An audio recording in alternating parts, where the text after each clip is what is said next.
Hello everyone, can you hear me clearly?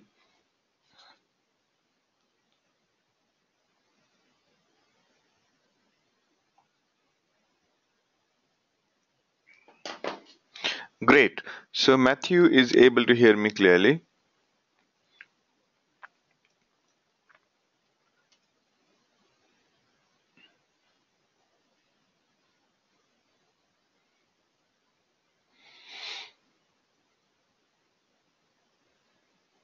Great. Hey, good morning Vaibhav. Good morning everybody and good evening to some. Alright, so today we will continue our discussion on MapReduce in Java as in the last time. Alright.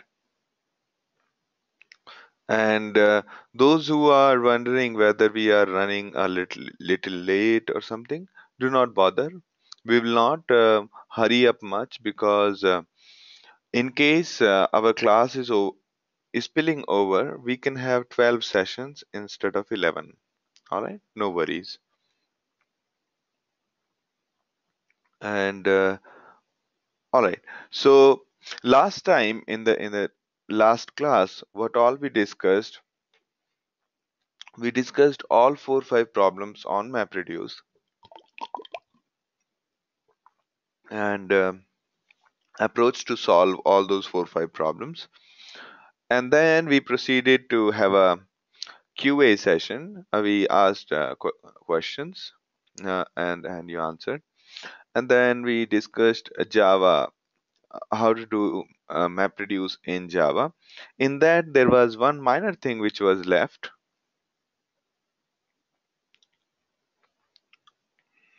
Okay, Leonid is not able to hear us.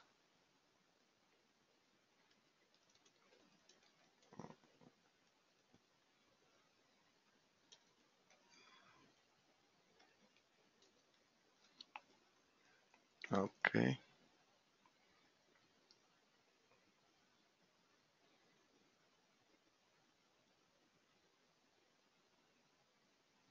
All right.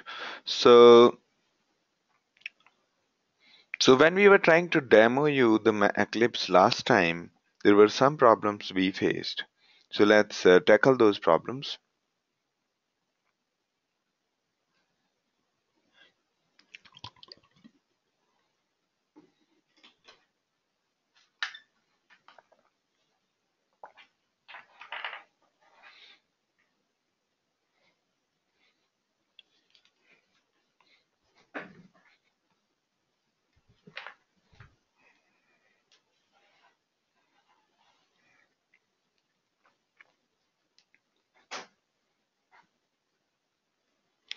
All right.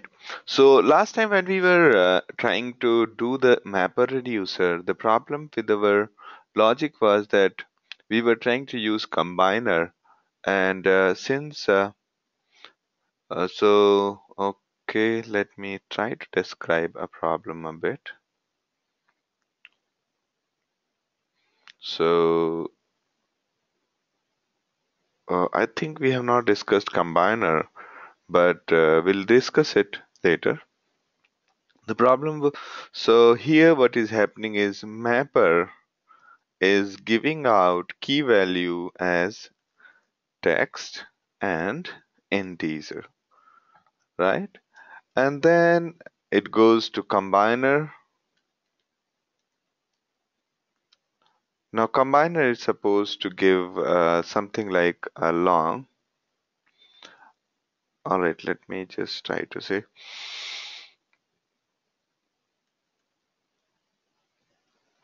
So this text and number goes to reducer, and reducer gives out, takes that one at integer and gives this as long. So basically, since we were having a different data type for integer, we were having these kind of issues because we were having something called combiner as well. And combiner, we were using reducer as combiner in our game. So you can quickly, for this discussion sake, you can think of combiner as reducer running on the mapper node before the data gets combined together. All right. So that was the main problem. So if you remove this, then things start working. All right. Let me again repeat what we did. So what you can do is create a new project. New project. Actually, follow the video which we have in our session number 4. So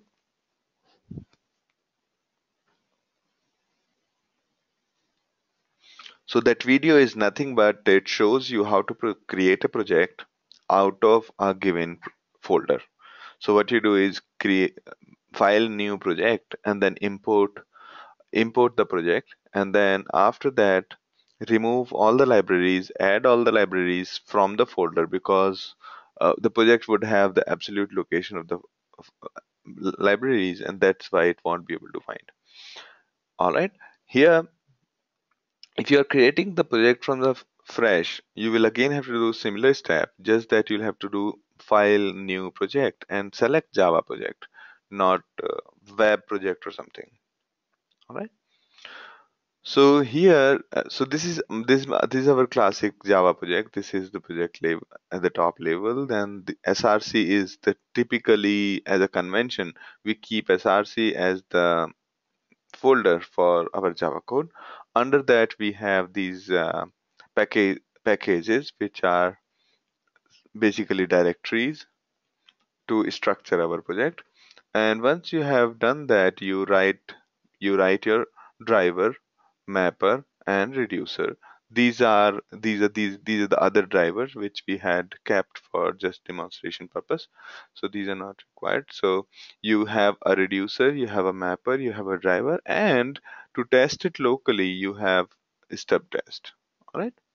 Now, let's just try to run it on the server. So first thing you do is you create a jar out of it. Jar is like a zip file containing all your code in a single file. All right. So here we go. And you say finish, and it'll ask if you want to overwrite existing file.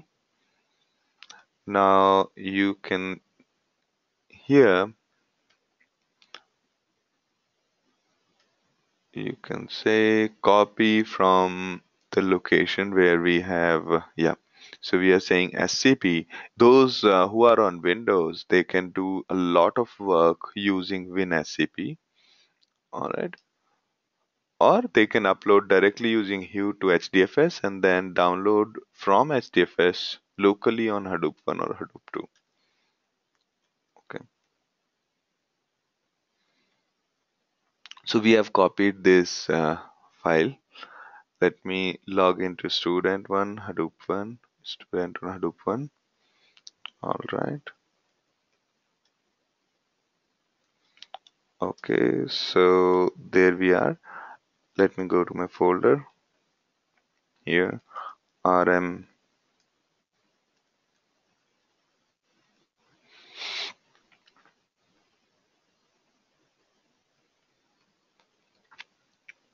So here first I'll delete the output folder as Giri output, because that contained my previous results. Okay. Now what I need to do is I need to execute Hadoop jar, and this my test.jar is something that exists locally. This one exists locally. I'll show you. So ls. So you can see here my mr test dot dash jar is there locally. Okay, you can see it is updated just now. Is it? What is the date now? Yeah, it is updated just now, 2 minutes ago.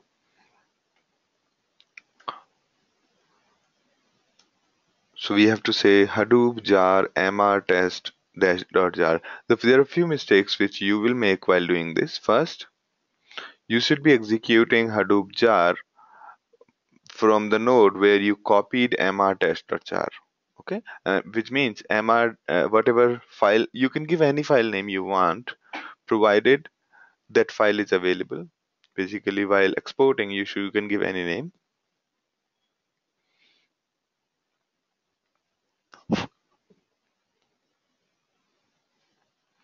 And here you can do Hadoop jar and the local file in the current folder. After that, you have to give the step driver name.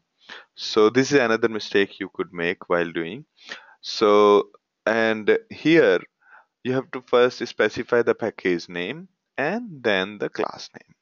So that's why we are saying my dot step driver. See that? And after that, you have to specify the if you have to specify the arguments that your step driver needs. And what are the arguments that step driver needs? You can see that. Okay. So it says that argument 0 is an input path and argument 1 is the output path for our this particular MapReduce job. Okay, so this statement is doing nothing but saying that pick the argument 0, the first argument to our program, and set as the input folder in our MapReduce job. Similarly, this one is saying pick the second argument and set as the output path. This was the input path, this was the input path, and we are setting here output path in our job, and then we wait for completion. All right. So, and also please check this particular folder. It would have, this is basically a folder containing our input files.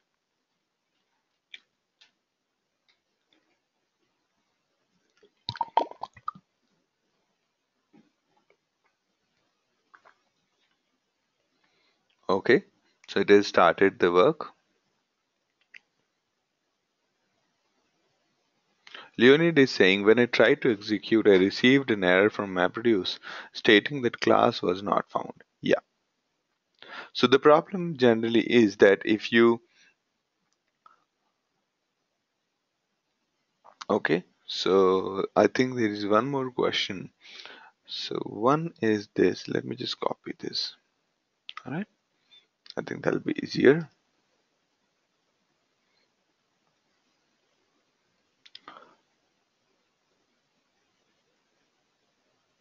Now, okay, good questions. Let me answer this. This is probably the better way of view software app. All right. So first problem is, this is one common problem. So uh, there are a lot of cases whenever you run Hadoop jar and your jar file, say Hadoop jar my jar dot. Okay. So when you run this without even arguments, you will get an error saying driver not found. In those cases, you specify the name of your driver. In our case, it was this. What was our driver's name? Step driver. Okay. So this is one. So whenever you are in this kind of a situation and you get a class not found name, check if so check for number one, you need to check the first thing as whether my jar.jar exists in current folder by ls-l. Second, do not execute it like this. Okay, so let's say there is your personal folder and you have kept my jar in that folder and you're trying to execute it like this. So if I'm trying to execute something like this, Hadoop jar asgiri slash my jar, then it'll give an error. Okay. So if I'm trying right now, if you see I am in the asgiri folder.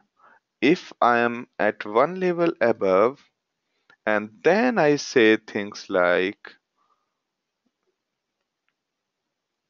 I'll always get an error. if I try to do that. Although it will run and then it'll give an error. Alright, see. This is output directory thing. We can delete that.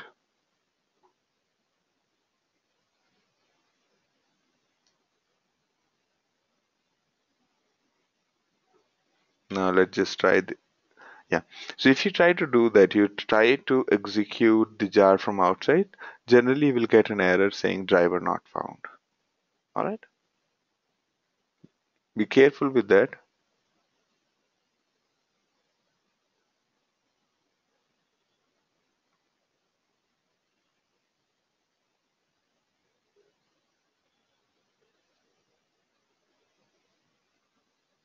Yeah.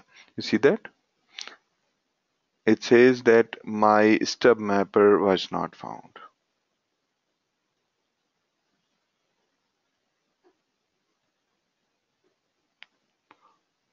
Alright.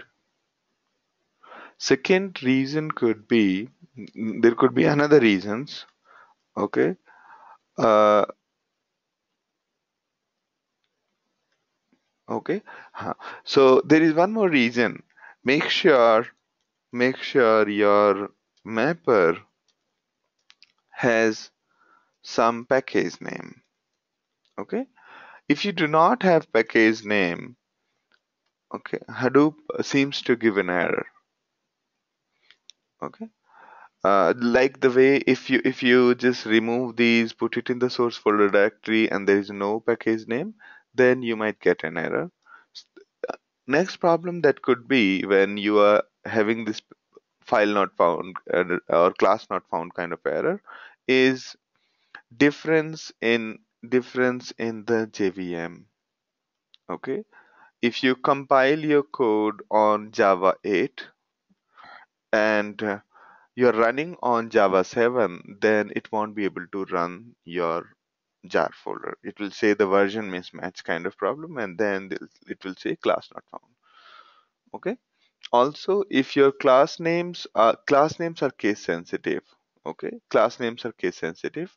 Make sure that you have exact same casing. Same is the case with the package name. All right. Next problem which you so the next fifth problem could be casing of file name. Sixth problem could be okay. All right. Sixth problem could be the file was not actually shipped. Okay. The file was not actually shipped. So how do you check that? So generally do jar check using jar and tf your jar name. Okay. I'll just show you mr dash what was my mr dash test dot jar. So you can run this particular command to check if you can see that it shows you that this folder, this zip file, as in jar file, is basically a compressed folder, has these files inside it. Okay. So if you see that, oh, your driver is not available in that folder, then there is a problem. All right. So these are the few things which you can try. All right. And yes, when I tried to execute this, I got this error. All right, good. Thank you for asking this question. Probably I'll put it in the LMS, these steps.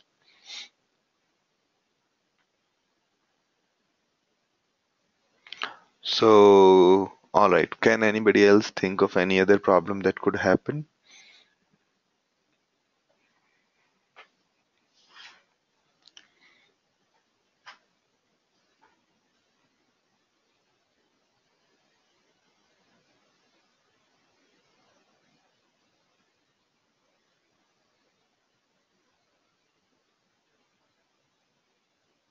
All right, so that was Leonid's question. Now let me go back to other questions. There are so many other questions. Good. Good. All right. All right. One more thing before I move forward. So earlier when we were running our file, it says that everything is successfully finished. Always make note of these things. If you're trying to optimize, make note of these things and then compare. So it tells you the various statistics at various point of time. Okay. And it has basically saved the data. It would display somewhere the data has been written to some output folder.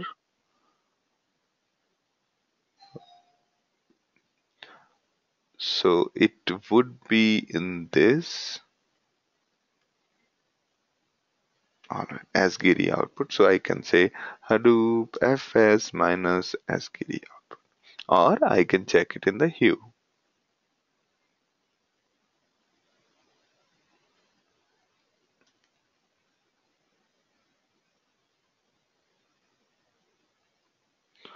Did I cancel or something? I think.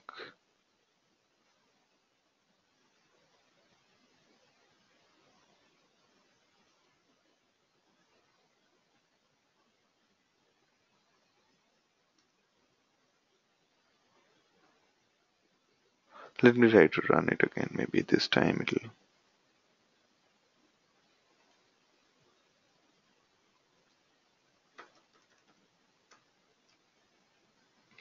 Alright.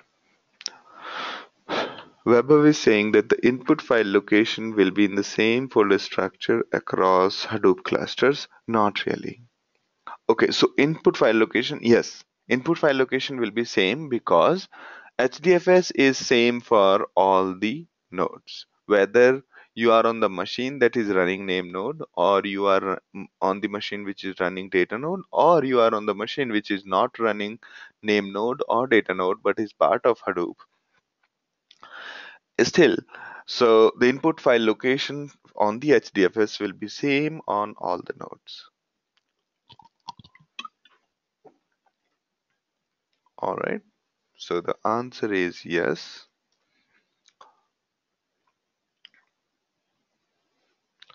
Now, question from Kiran. Thank you for this question. It's a very good question. And the question is, where will my sysouts go? Okay. So again, the question is multifold. I will answer in one step at a time. So what is sysout? Sysouts generally are system.out.println, or it could be syserrors, which is system.error.println, meaning every program can give outputs in two format. I'm talking about the system.out. One is that they can give the output to the error stream, or they could give output to the normal output stream. So there are two streams which take the text from one program to another. And system.error is used to say that, okay, I'm printing this message, but this is my error message. So that our pipe, it should not go into the pipe when we are piping one program's output to another program's output. Then we have normal sysout, which basically says that I'm giving out this output, and when you are piping from one program to another, this output will go into the pipe. Now, both of these both of these output stream of your programs are very important, and probably every programming language provides construct to print data on error stream as well as output stream. Whether it's Python, Java, or anything, they provide this mechanism of sysout and syserror. Now, coming back here, if you see in my mapper, I have written system.out and error and output, correct? Now, if you go into our, where is that? So when we started running this, it was saying that URL to track job is this. Okay. you pick up the URL to track the job.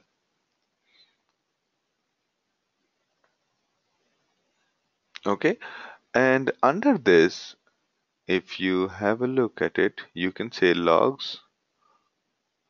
These are the general logs, and here you will see these are the logs for driver on stdr and std out.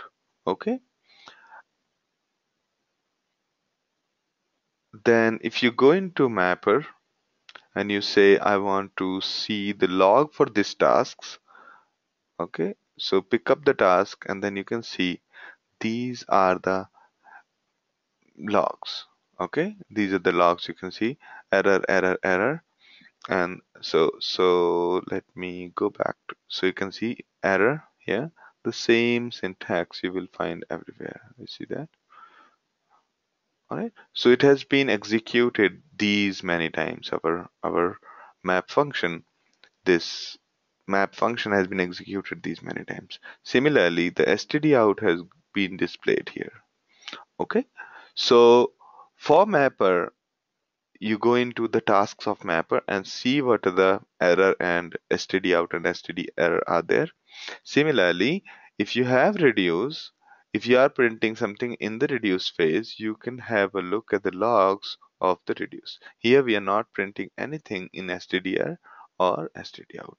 Okay, now you can see system.out means we are printing to sysout stream, and if we say system.error, we are trying to print an error onto error stream. Okay, I hope that answers your question, Kiran.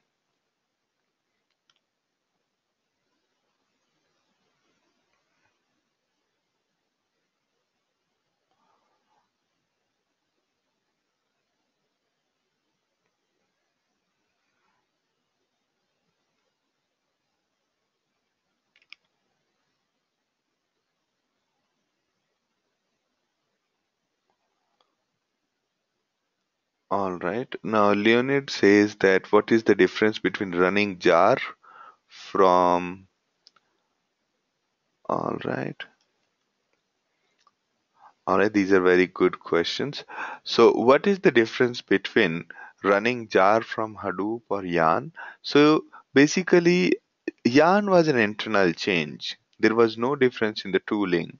Okay, so the Hadoop command is basically Hadoop command, which makes it run on Yarn, whether it was Hadoop 1.0 or Hadoop 2.0, the command was exactly same. Command was exactly same where we said Hadoop jar this then that. Okay, so internally it might be running on Hadoop 1.0 or Yarn. It's the same thing for you. All right.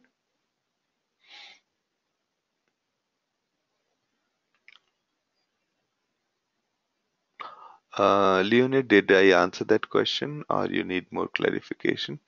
All right, great. Great set of questions again. So feel free to ask questions. Okay, because the question you might be having, the questions which have been asked just now, are something which I might have skipped, but you helped me, you know, keep that in mind to answer. All right, so also save this file as notes for 25 July MR class. Okay, good, good.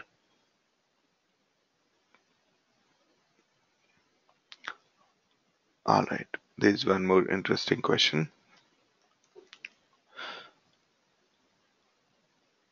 All right, here is the question. If you can answer it, try answering it. So if my file has 10 lines and only one mapper exists, so mapper will be executed 10 times. Correct. That is correct. So mapper function will be called 10 times, although the instance of your mapper will be only created once. All right. So the instance of your mapper object will be created only once here in this scenario, but the function, the mapper function, map the this function called map will be executed 10 times, once for each line.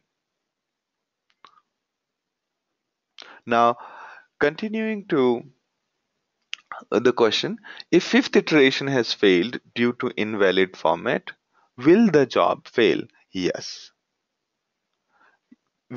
Yes, the job will fail, and if so, how to debug it? Good, very good question.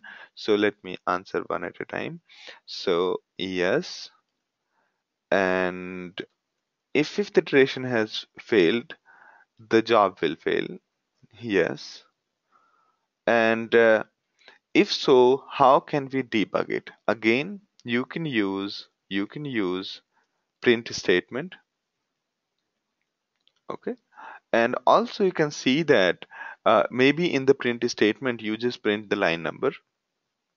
Also, when it fails, it gives you an error saying index out of bound error, or some meaningful error from the Java side you will get. Okay, so you can use print statement or try to understand the error messages. Okay,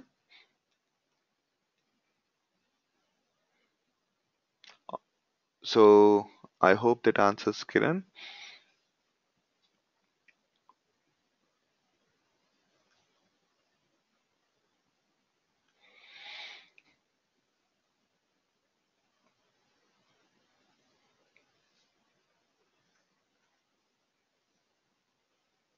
Again, continuing to the question, here is the another question.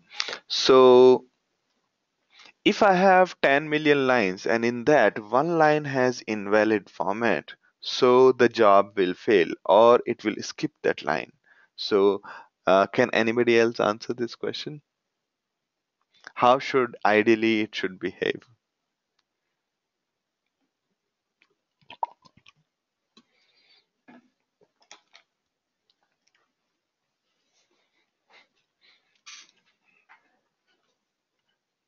Anyone?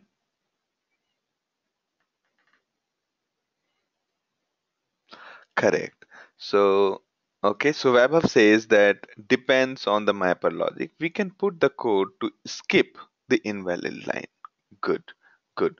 If we are able to handle these kind of errors inside our mapper code, if we can, if over here, if we say from here to here, we put a try catch block and we say that eat the error, don't throw any error.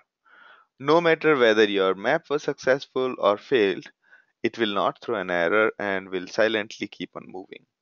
Okay, now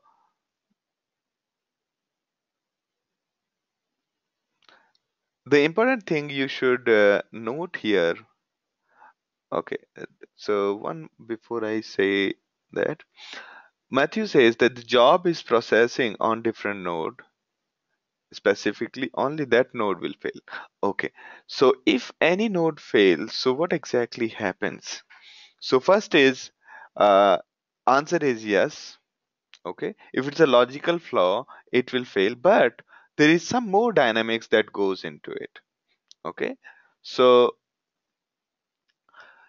first it would try to execute the same thing again on the same machine thrice, and then it will fail. All right, it will try to execute the same thing.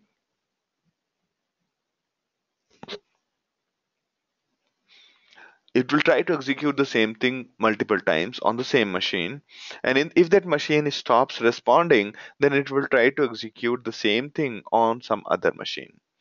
Okay, and then it will fail. It will not, because it cannot guess whether it was a memory issue, whether it was something in the execution, or it was really your program's issue. That's why it will try to execute it multiple times and then it will fail. Okay, but if, let's say if you had 10 nodes and one node has not finished the work, the output might have the results, but the overall, the job will not be successful job will not be successful. And I think output will also not have an any output. I've not seen the case. Yeah.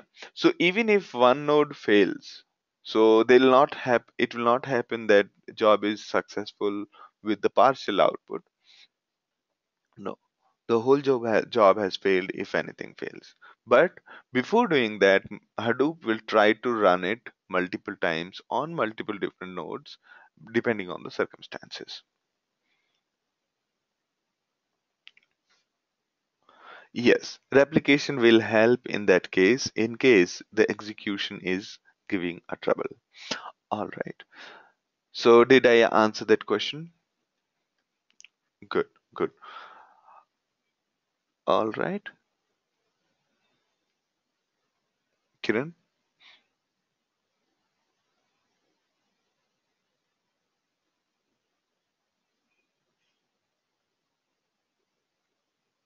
All right. So any other questions before we move forward?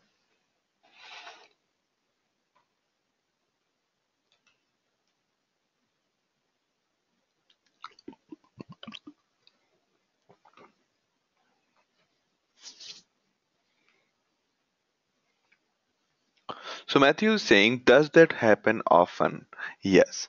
So whenever you are executing in the network, you have more nodes, you have more dependencies. Chances are that your nodes fail, your memory issues are there. So jobs do fail. Okay, jobs do fail. So Kiran, was I able to answer your question?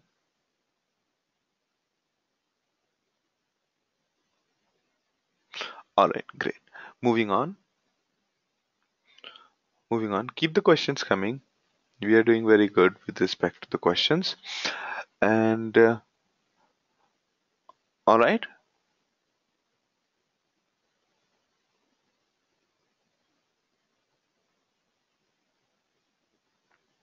Okay. So now we are going to discuss this, and I think we also discussed few more things last time. We will continue the discussion. All right. So do you see any problem in this approach? I think some of you has come have come up with this approach.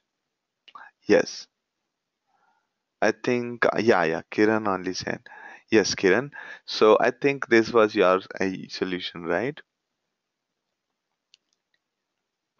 So what you do in this is you break down. So okay, I step back.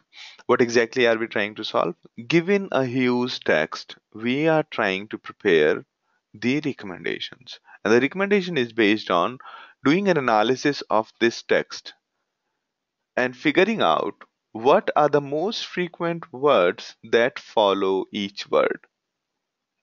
All right. To do that, what we are doing here is for each word, we are keeping the key, okay, as that word and the value as the word that follows that key.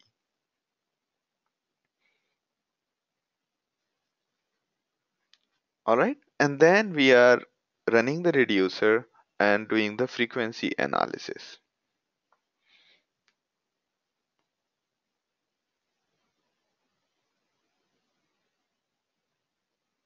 Okay. So, so what would happen in this case? Because each word is the key. Therefore, all the following words, all the words that follow that word would come together because those are the values, and Hadoop will make sure that those words come together. And now, once you have all these words together, you can do the word count problem the way we did earlier and find out top n words out of that. Okay. Or you can do an in-memory analysis and find out the top most frequent words. Now question is, do you see any problem in this approach? Anyone?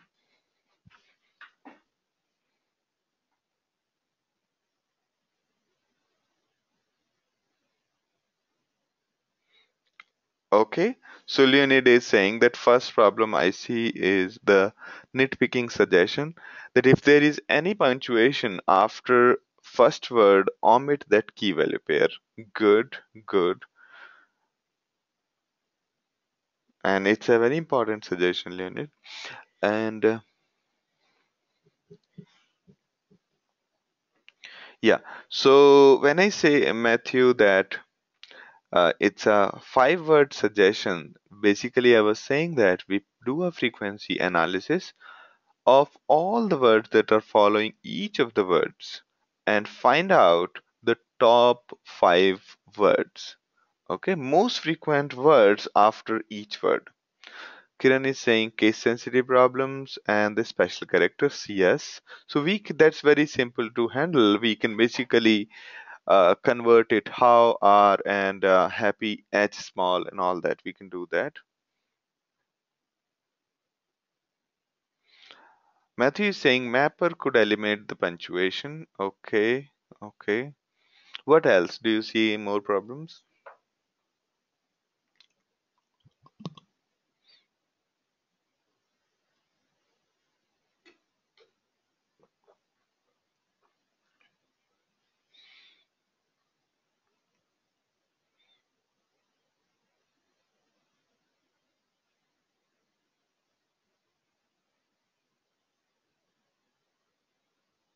Okay. Kiran says sorting merging would take a huge time. That's correct.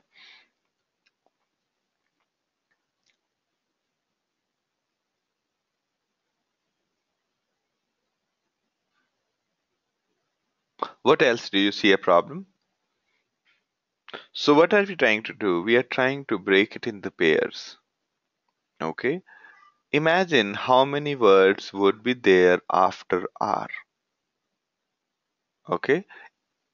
The frequency can analysis, like what are the top 5 words we after how what are the top 5 words, we have to do it in the reducer. Okay, which means it will be on the single node. Any problem do you see with that approach? So here are the problems. First, correct. Thank you, Vaibhav. Vaibhav says the reducer will take a long time and would be overlaid loaded. No matter, that's very true. No matter how many reducers you have, all the values for a key would go to a single reducer. So if there is a word like is, am, are of the very frequent word, in all those cases, the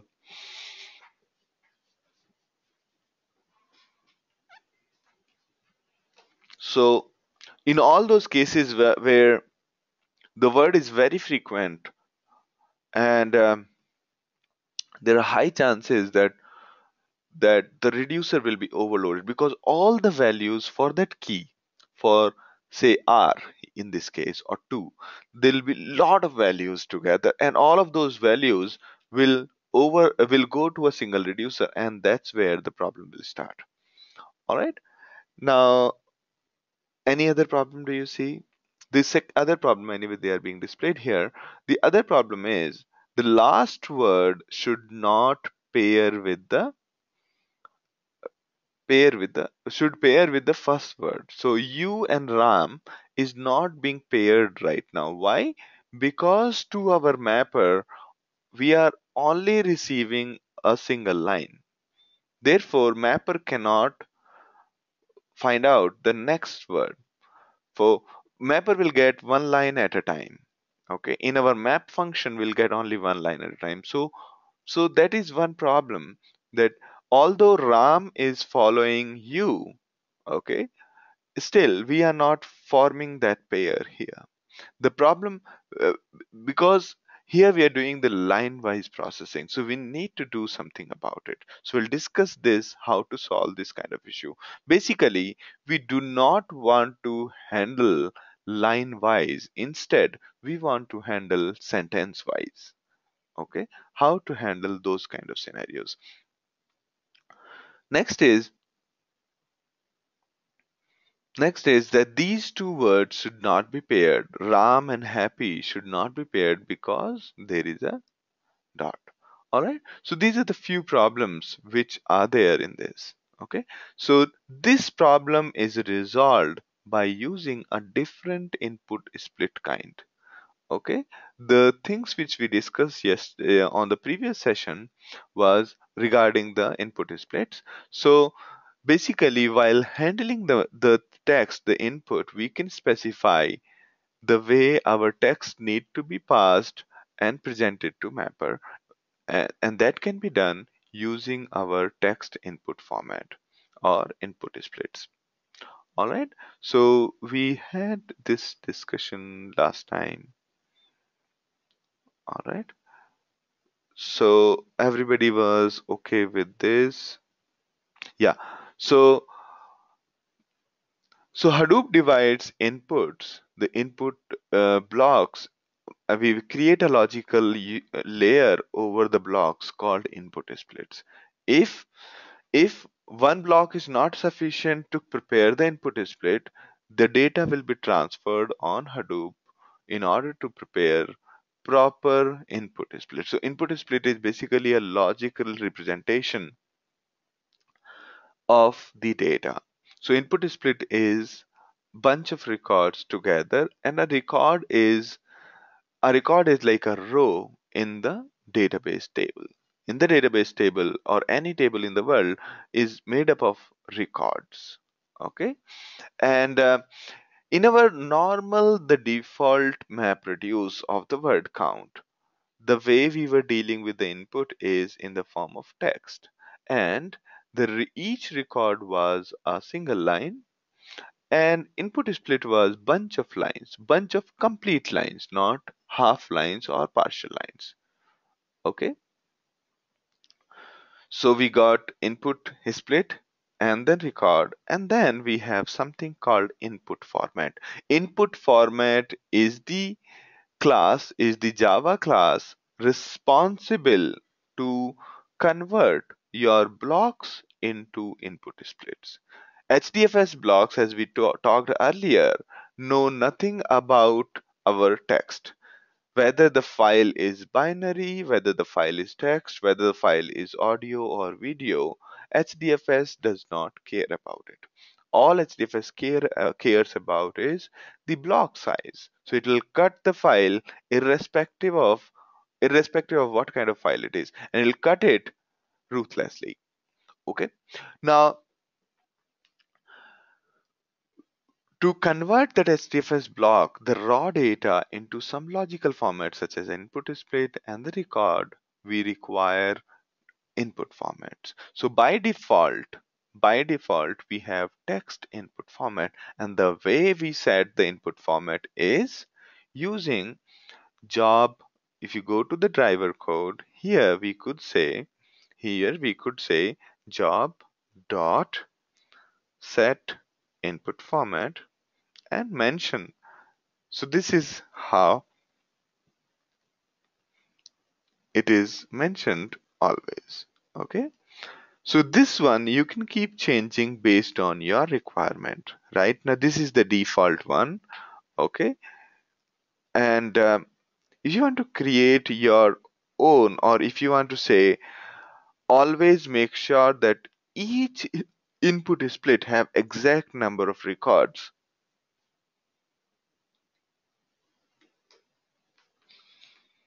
In those case, you can use a separate input text file. Okay. You can use separate text file. Sorry, text input like this. Okay. All right. So the reason is not applicable for the arguments. Set input. Yeah, just a second. I'll remove my import. So always, instead of using MapRed library, all of those who are coming from the the Hadoop background. So if you do not use mapred.lib, instead use mapreduce.lib. Mapred.lib point to the previous version of Hadoop. Therefore, avoid that. That's why we are getting this kind of error. It says it is asking us to import two different. So mapread.lib or mapreduce.lib. Always import the mapreduce.lib. Okay. So you can clean this up. All right. So now this particular input format will ensure that our each input split has exact number of records, and we can set that using this. All right. We can set that using, we can say that our input split should always have 1000 records. But though it will make sure that the mapper are equally loaded, the downside of this approach is that there will be a transfer from one node to another. Okay. If there is a huge line, very huge line, which is equal to one block itself, then what would happen is it will still take 1000 such lines. Let me have a look at the questions. All right, no questions. Good. Now, when we are talking about text input format, we could also specify the splitter. We could say job dot conf, sorry, job conf, conf dot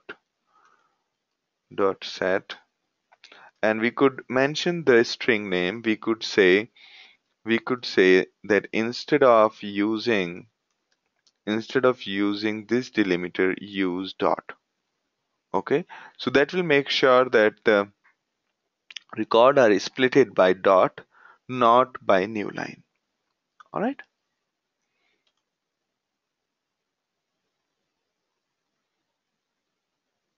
So that would solve our problem, what we discussed today. All right. Now, because of this, the records will be splitted based on the dot, not based on new line. All right. Next, sometimes when you're dealing with the data, you always want, I mean, let's say you are handling a legacy file, and this legacy file is formatted in the fixed record format, as in fixed size records. Every record has got equal sizes. In case a record is not matching that size, it pads it with the spaces. In in such scenarios, to parse the data, you might want to use fixed length input format. Okay, and you can mention the record length using this function. You can say that my record length is this much. Now sometimes your data is in the key value format, key separated by a separator from the value. The separator could be anything, and you can specify the separator by setting this key called mapreduce.input.keyValue record separator, and you can mention that. Okay. Also, there should be another way of doing it. And import, again it's asking for different imports. Okay, so you could also say here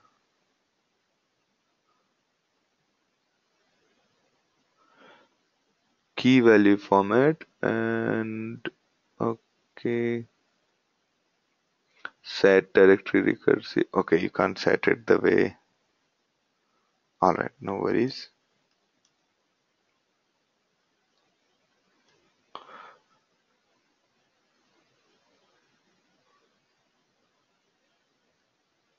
All right, so the way you set the input splitter is by setting this separator.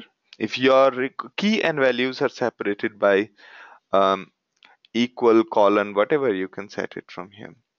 Also, the one key value pair is separated from another key value pair by new line or /r.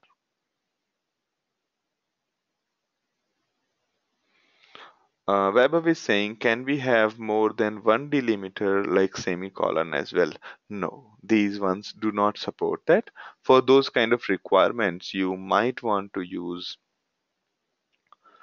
might want to use some other, you might want to create your own input format.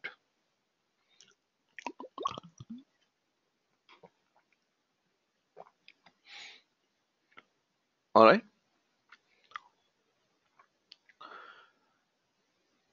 Okay. So the reason why people actually code in Java is because of b- to create their own input format. Rest of the things can be done in Python, Shell, or anything. You can change this input format using the Python code as well, using the streaming process as well. But when it comes to creating a new kind of input format, then you use Java. All right. All right. So when your data is in the key value format, then you use key value input format. In your mapper, the key and the values will be as such. Okay. And also, I think I forgot to mention here the stub mapper. So this key you see here, this key was the byte count at which our value is starting. So if we are the how many characters are there before this line started? As we talked about, this map will be executed per line basis. This is the line. So at which character is this line? It which number of alphabet is this starting? Okay, that is the byte count you will receive here. All right. But and in this case, the key value format, the key will be the key in the file. All right. Now sometimes you have to deal with lot of binary data. Okay. When you are dealing with binary data, converting that into sequence file input format makes a lot of sense. Also, most of the binary files are actually internally in the form of sequence file, meaning there is a header, then there is a data, and in the header we mentioned that okay, our data is this big, and then again that data is repeated again and again. So so most of the binary data, we always have a header inside the content of the file mentioning that okay, this is our mp3 music, and it has got this much bit rate, and it has got this as the author, this is the file size, and so on. Okay. So such files, so Hadoop guys created a generic format called sequence file input format. So whenever you have to deal with audio, video, or any other format, you generally convert that into sequence file input format, and then you deal with it. Also, as in the beginning of our session, we probably talked about a case where there were so many HDFS files. Okay, so even if you have say a file with 1 KB size and you put it on HDFS, it will consume equal amount of metadata space as a huge file. So if you have profile pictures of LinkedIn, say, think about profile picture of LinkedIn, all the users, and you want to process them. So, so if you try to put them on HDFS, what would happen is the each picture which is of say 100 KB or so, or 10 KB, 15 KB or so, will consume a lot of space in the memory of the name node. Why? Because each file will consume, but each file will consume equal to the one block size metadata, but it will not consume the space on data node, it will consume the memory of the name node. Okay, so more number of files, more number of metadata, therefore the name node will get overloaded. So for that, to handle such kind of scenarios on HDFS, when you have very small files and large number of those, you generally combine them into zip folder and then convert that into sequence input file. And and the good part about sequence input file input is that it is it is possible to split a sequence file into parts and handle that in parts. All right. So in the cases where you have binary file or you have many small files, you generally use sequence file input format. But for that, you'll have to convert your file input format upfront. Few more notes. So let's say this was the case, these were all the cases where we are specifying our HDFS file as an input to our MapReduce job, correct? But sometimes your MapReduce job itself, your mapper internally might have to read some file from somewhere, maybe from HDFS. So in case inside the mapper, if you want to read the data, you can read the data using file system command.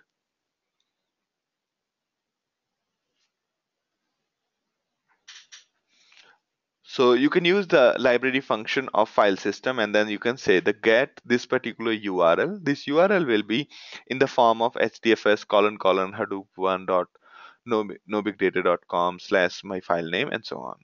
So you'll get this file system, and then you will have this. So then you can start reading this file. So each mapper will hit this file and try to read it. So that's a way to directly read the file in the HDFS from your Java code. Not only from the mapper, but any Java code you can do that. So next is when you have a zip file, when you have a zip file, it is very much sensible to use a zip format which is splittable. Imagine this that you have got every day you get Apache logs in few hundred gigabytes, and these are plain text files. I- And in a plain text file, there's always a scope of compression. There's a huge scope of compression. So you would not like to keep the text file as such in the HDFS. Instead, you will like to compress it. But if you compress a file, the MapReduce process on that file may not work properly because when you have to unzip a file, you need to have all the parts of the file together. Only then you are able to unzip it, right? Now, for that, people came up with a new compression format called gzip splittable. gzip splittable makes it possible to operate on each individual parts of a big file which is compressed. Okay, therefore the block which will contain compressed data, we will be able to work on that individual block, and therefore our map reduce will not require all the parts, all the blocks of a file to be combined before it can be processed. So that is the very big advantage of using gzip splittable. All right, you can use the other format for gzip splittable is Aljado. Aljado can also be used. All right, so Aljado is also a splittable compression format.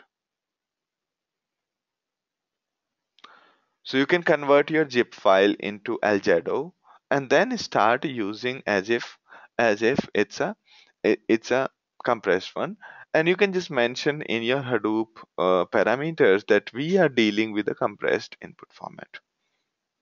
Make sense to all of you? Are you guys with me or have I lost you? So only Vaibhav is with me. Kiran, Leonid, Matthew, Deepak.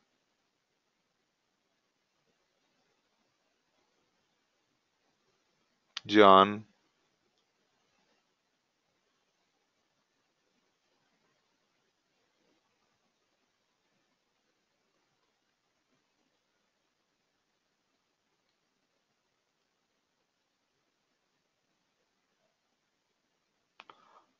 All right, good.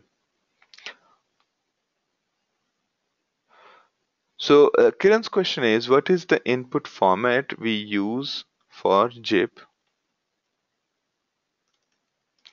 We call it, uh, I think it's called the, uh, no, wait. So when we are dealing with input format for zip, there is a parameter which says that, uh, parameter which says that input is aljado. Okay, let me have a, dig a little bit. Yeah, so all you need to do is when you are doing Hadoop jar, so Hadoop jar minus help.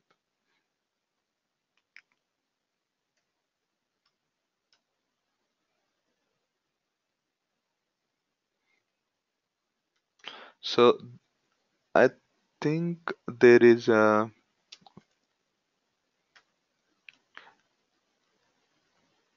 way to provide your compression format. All right. Where is my, yeah. All right.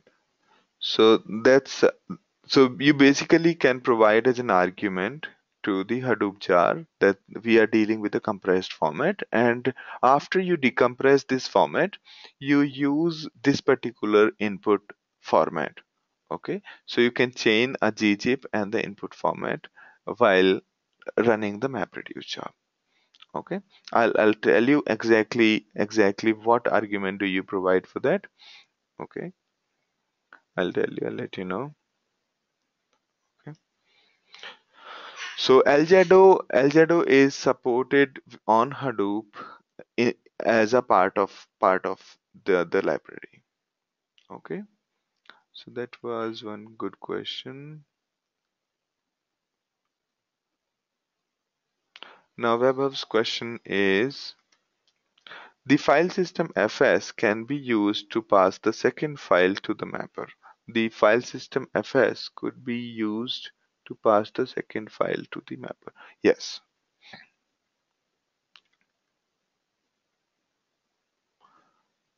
So inside your mapper code here, let's say here, we could read a file. We could read a file using file system like this. Okay. You could mention our URL like HDFS.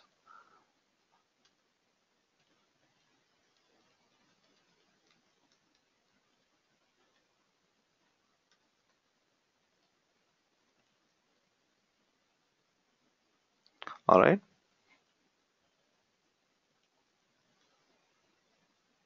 Like this.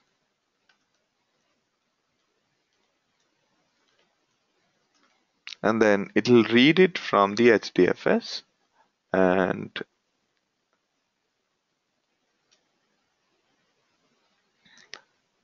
also you will have this config object. So you can say context.getConfig. All right. So this way you can read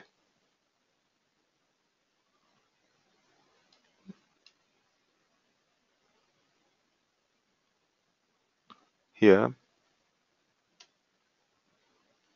So you have to say new URI.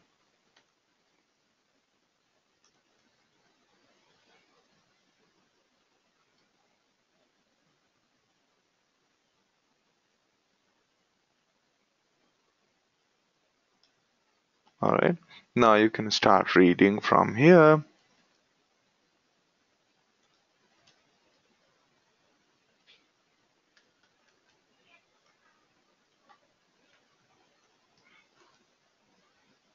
So you get this data stream, and on the data stream, you can start.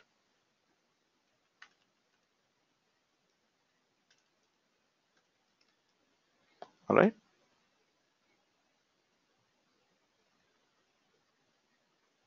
Or you can also manipulate files in the HDFS from here. If you want to delete this file, you can remove the file. Okay. All right. So you can basically manipulate the HDFS from inside your MapReduce or any other Java code. All right.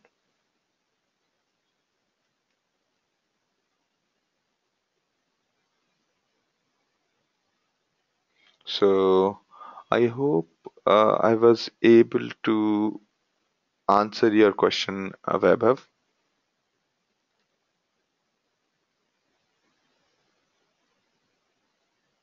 So it will read from single node only. Kiran is saying, will it read single node only? No. It will behave as if this mapper function is your mapper code is the client to your HDFS, and then it will follow the standard way, whatever we discussed. Okay. So your this mapper code will behave as if it's a client or the user for the HDFS. And then it will again follow the same principles. I'll talk to name node, find out the location of the blocks, and so on. All right. So sometimes it is important to create your own input format because there is no existing input format that satisfy your needs. And it's quite whenever you have a larger project and you are trying to figure out that how do I parse my input data. Let's say your data is not a text file, in a plain text file. Instead, it is a XML file, okay, in which there are these lots of nodes, and you want to split. You want to process each XML node at a time. In those cases, how would you handle such kind of a scenario? So the general advice is you look out over the internet. Most likely you will find a good input split that satisfy your needs.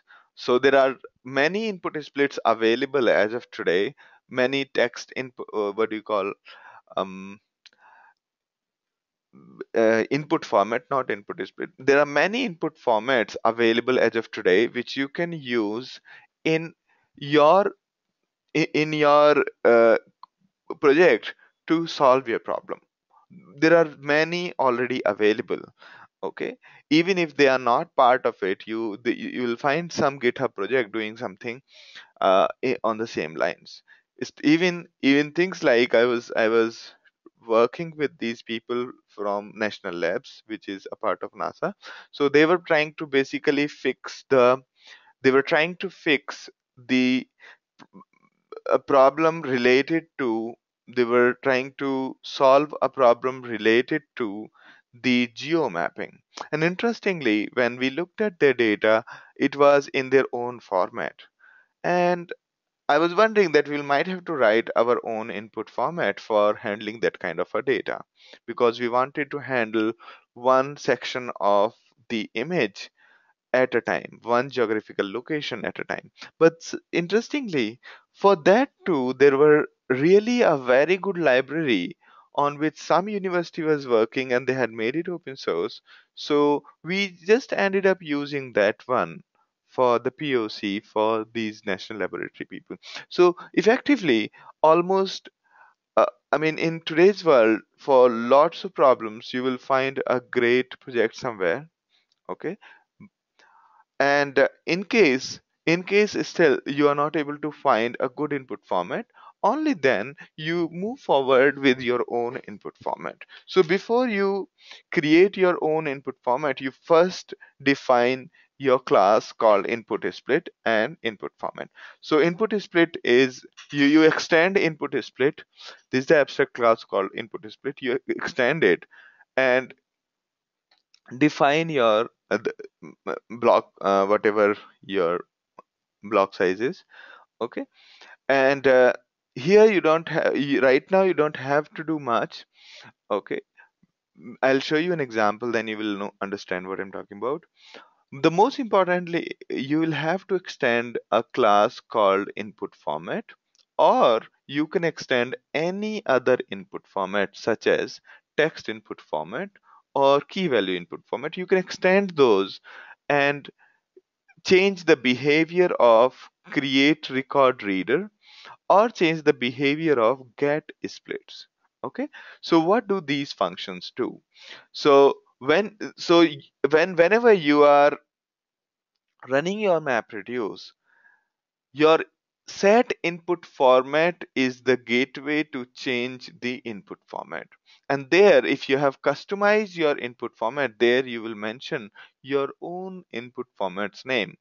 And effectively, the moment you change the name of the input format, the way the input splits will be created, everything gets changed. And to handle, you know, the input formats behavior, you'll have to implement these two functions called get splits. Get splits convert the raw data into input splits. Okay, input splits, and input splits internally are made up of records. And so those kind of, so you'll have to give out a list of input split from the raw data when you are extending input format. Second, you'll have to do something called create record reader. Create record reader will convert input split into records. Okay, so first you convert the raw data into splits, and then on each input split we create the record reader. Okay, so those are the things you need to do.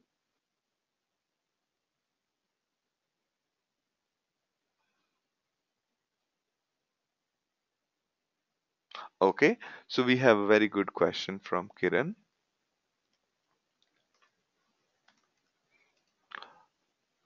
All right, the question is, if my file is splitted into four nodes and four mappers are executing on those four nodes, so each mapper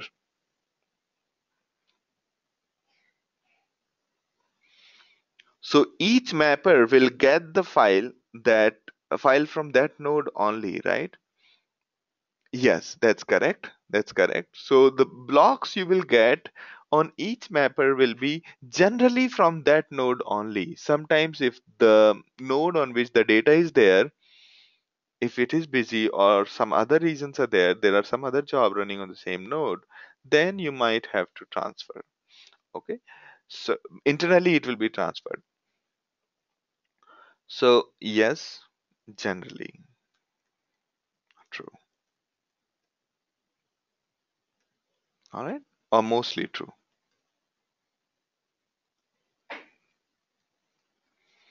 Okay. So let's have a look at our custom one. There is another project in this for this. You can have a look at that called custom reader.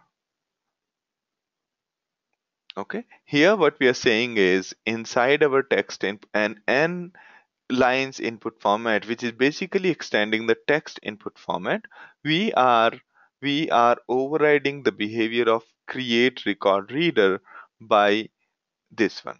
Okay, and this one is the most little difficult to implement.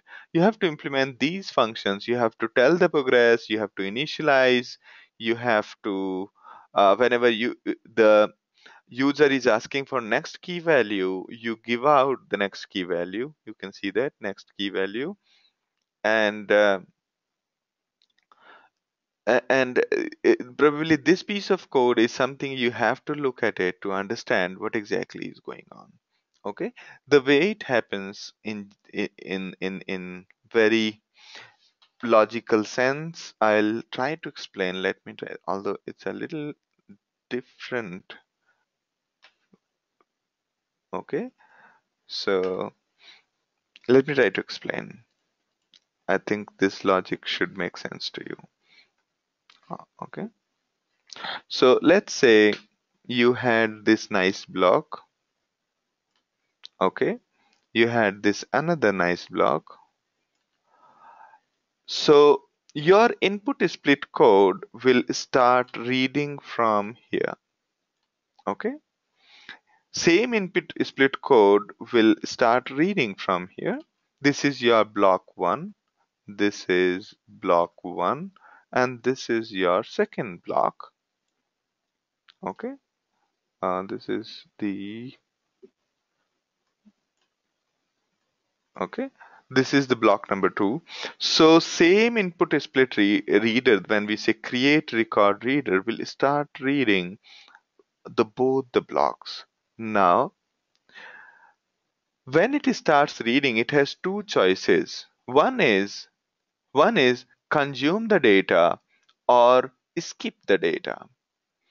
Okay, when we say skip the data, it means when this one will try to skip the data, it is leaving the data for the consumption of the first one. So whatever data the second node skips, that piece of data will go to the first node. So the second node can keep on skipping the data up to a certain point. Okay,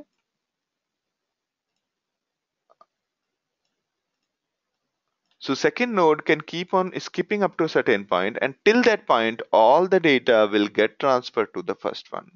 Basically, the second node is saying that I don't know, I don't think I have encountered the beginning of the record yet. So let this data be considered by my previous node. So all of these input splits start performing at the same time. This one will keep on skipping the record until it finds the beginning of the record, and then will keep on going. Let's take an example of text input format, what's going inside text input format. So one block, two block, and there will be multiple blocks. Text input format is started from the beginning of the block at every node. And all these text input readers will keep on skipping until they encounter a new line. Or if the if it is starting from the beginning of the file, that means it has encountered the beginning of the record anyway. So it doesn't have to skip anything. But for the second node will keep on skipping the data until it encountered the end of the current running record. Okay, reason being that it would leave that record for the previous input split or previous record, so that it can have the complete whole record. All right, so that's a strategy. That's what you write in this code when you say get, initialize, or next key value. Okay, so you can see here that there will be something called keep on skipping. All right, so here while this is position, you can see all right,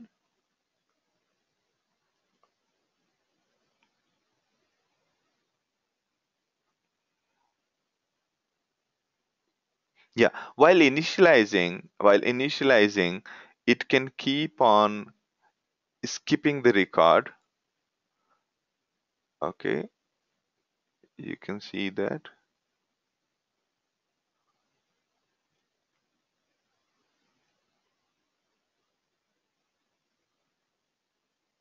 This is a second, I'll show you.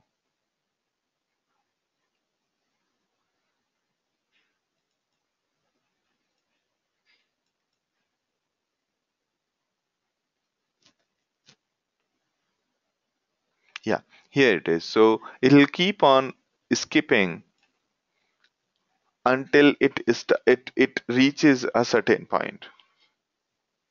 Okay, and then it'll move.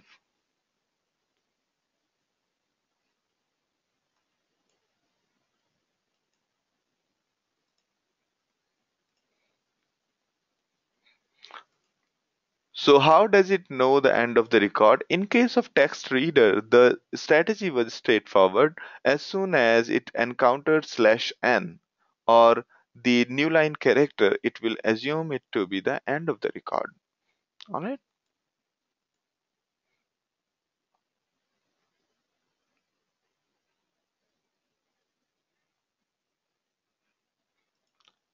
All right. So you have a look at this piece of code and try running it, and you will understand it that how exactly it's doing. All right. So basically, you will have to again you will have to write your input reader, the create record reader function, so that you keep on skipping till the point you recognize that the current running record has ended and the fresh record is starting. So the moment the fresh record starts, you start consuming. Otherwise, you keep on skipping unless you are at the beginning of the file. In that case, you are of course in the you are of course having the starting of the fresh record.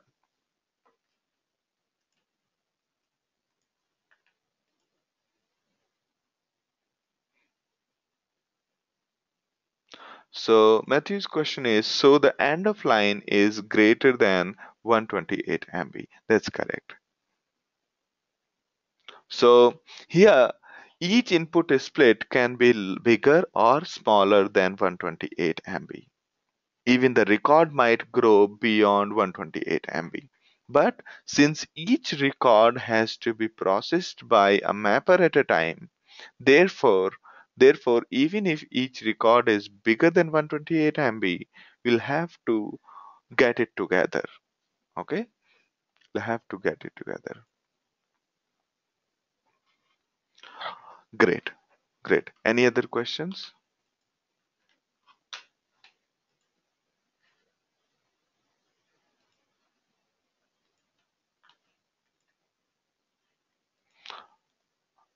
Oh, sorry.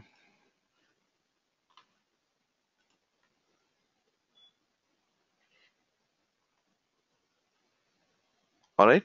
After this, we'll discuss a couple of more advanced concepts such as combiner, partitioner, and then we will talk about how to chain the jobs together if you have multiple jobs.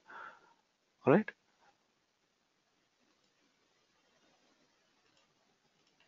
Okay. Okay. So again, you can have a look at the code to understand the process of. I have put an example code on how to create your custom input format. All right. And okay, there are a few more questions before we move forward. So one question from Kiran is, let me collect the question together.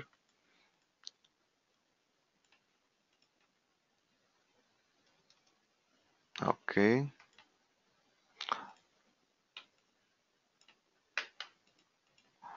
Before that, we have Matthew's question. So the input split is one whole record. No. So input split is bunch of records. Bunch of records. Okay. So while forming input split, we have to ensure, Hadoop has to ensure that the whole record is prepared. Okay.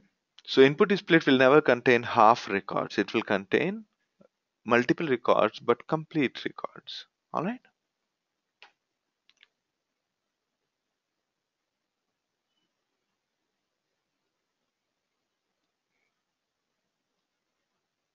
All right. All right. I hope I made sense, Matthew.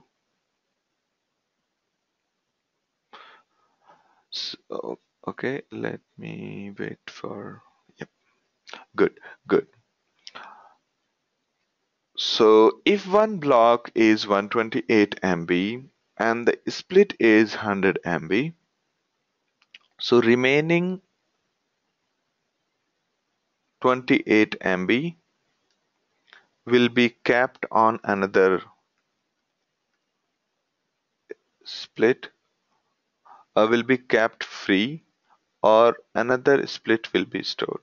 If one block is 128 MB and split is 100 MB, and so let's say one record, a record you formed, basically what you're trying to say is there is line 1 which is of 100 MB, line 2, which is of 28 MB. Is that what you're saying when you say split?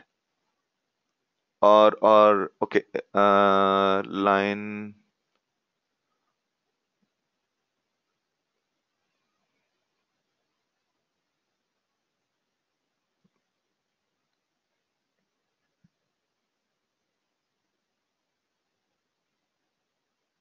Correct. So probably Vaibhav's answer is more succinct and more to the point, that blocks are physical while splits are logical. That's correct. All right. If one block is 128 MB and a split is 100 MB, remaining 28 MB will be kept free. Or so when we are saying block, right, we are talking about actual data. So out of 128 MB, we realize that we are trying to form an input of 100 MB.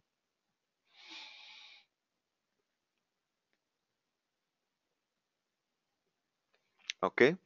So the remaining 28 MB of the block will go to the next input split.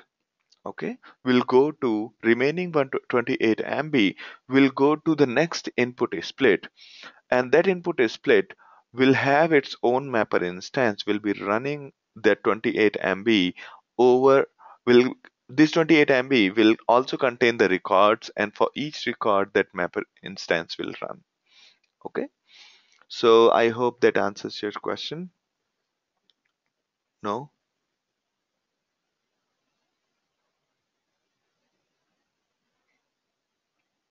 Okay.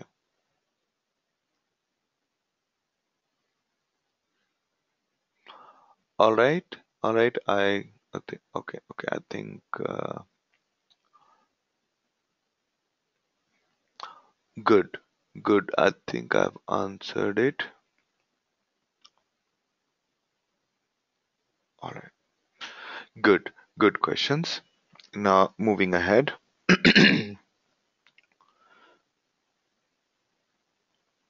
So Kiran and Vaibhav and Matthew and John and Leonid, Deepak, do you have any questions for me before we move forward? Great, great. All right, moving ahead.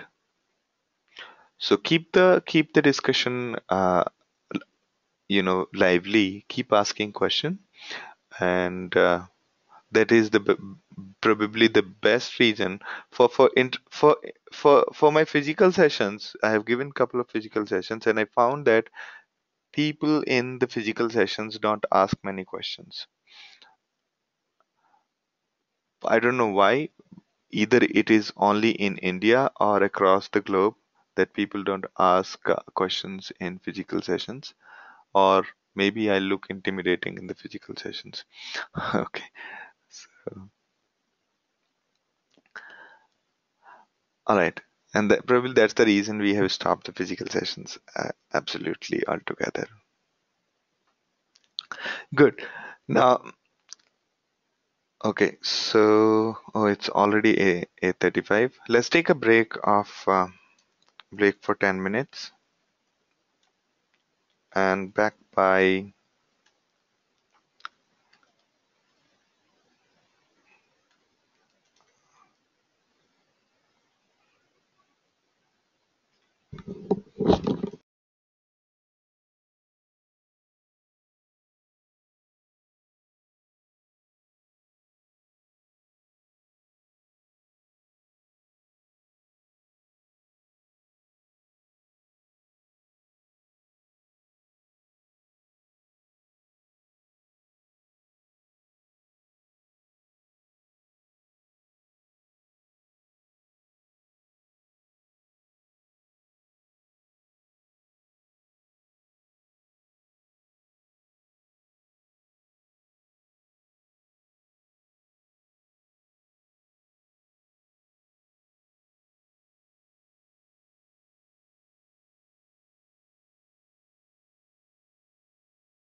Hi, should we start now? I'm back.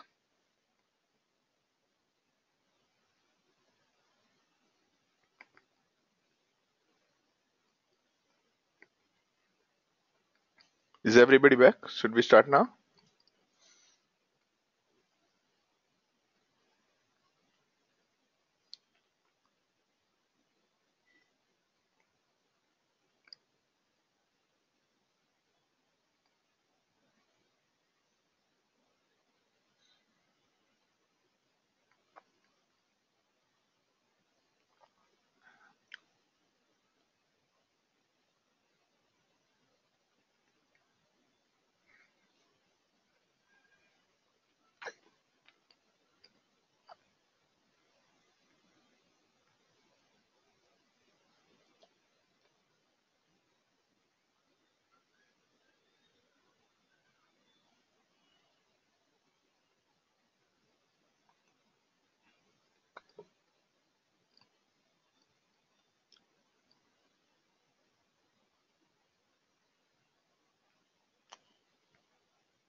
All right, good.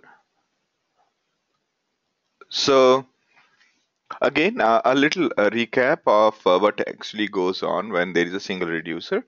So, on on top of each HDFS block, we create input split using the input format.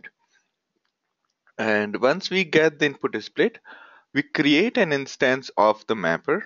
We, as in Hadoop, creates the Hadoop runs our input format to convert the block into input split, and then the Hadoop runs our creates an instance of a mapper for each input split, and out after that it runs the map function of each input split map function on each record of input split, and this map function essentially forms key value pairs, and the data gets sorted on the same machine. And what exactly happens here is when the map is giving out key value pairs when map is giving out key value pairs, the Hadoop is continuously sorting the data, and once the sort has finished, when sorting based on the key, that's the main role of key value pair, because to differentiate between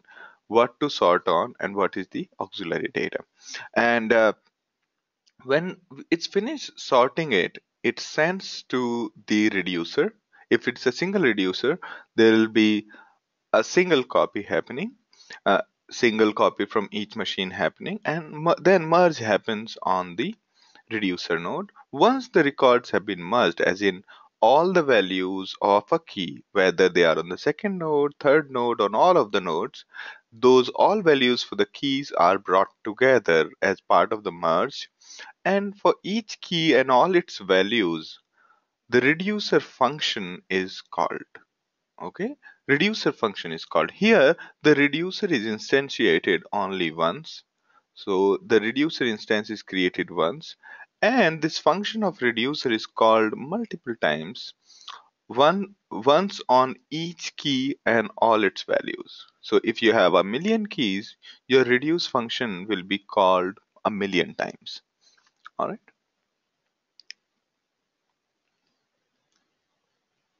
Matthew's question is, how do we know what input split should be? Basically, you know, input split is something you configure. What kind of input split you want to do is you configure in your map reduce job based on your requirement, whether you want to handle line wise line or you want to handle a input XML file, you will accordingly use the correct input split. If you are handling a binary file, you will go for something like a sequence file input format. And if you are handling your input data is in the key value pair, you will use a key value pair input format. All right. So it's based on your understanding of your problem and your data that you take all these decisions, starting with which input format to use and what should our mapper do and what should our reducer do. Okay, did I make sense, Matthew?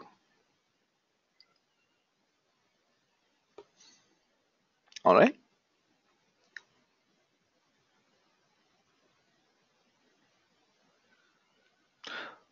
The process for multiple reducer is almost identical except for a minor changes. The minor changes are that the decision which key should go to which reducer. So in case of multiple reducer, you will have multiple machines running the reducer code. Now whatever is your class that signifies a reducer, there will be two instances of it running on two different machines. And the idea is to separate out some keys to one machine, some keys to another machine. Okay, so that not all keys are on same machine.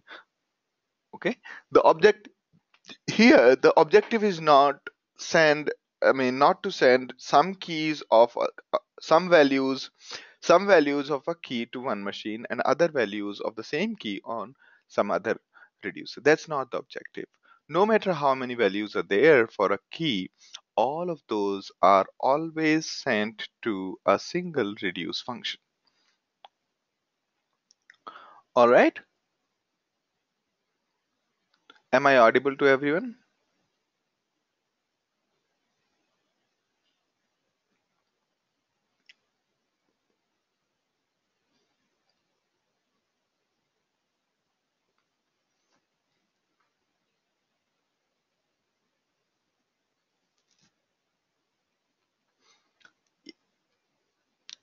Okay, okay. So Matthew's follow-up question was, so there is a reference for that to know the size of input display. Yes.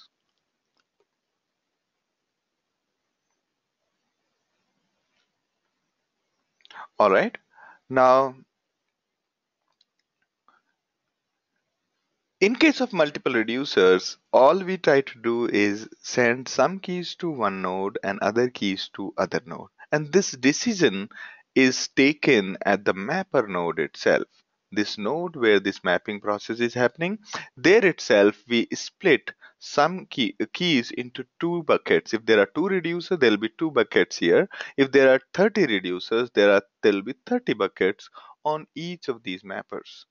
Okay, because it's easier to split out the keys at the source level itself, and afterwards some keys with the first bucket is taken to first reduce, second bucket is taken to second reduce, and so on. Okay, so when you split the data from input split, you get this.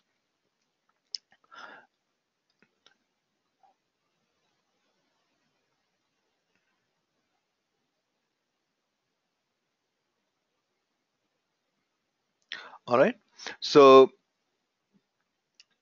this way, if you see one, two, three, four, five, six, there are six transfers happening as of now. If you have, say three reducers, how many transfers will happen? Can anybody help me? If you add three mappers and three reducers, how many transfers will happen total? Nine. That is correct. So yes, because if you see the total number of transfers that are happening is a multiplication of number of mappers and number of reducers. Okay, first bucket goes to this, second bucket goes to second reducer, first bucket goes to first reducer, and so on. Now here there are a few things. Now you might say, on what basis does mapper decide that which key should go to first reducer, meaning first bucket, and which key should go to the second bucket? Okay, meaning second reducer. Who takes this decision? That's where the role of partitioner comes into play. Partitioner makes sure that the partitioner's role is to figure out figure out which key should be sent to which reducer. Okay, so a partitioner is called on each output of the mapper. Then the output of the mapper is the key value.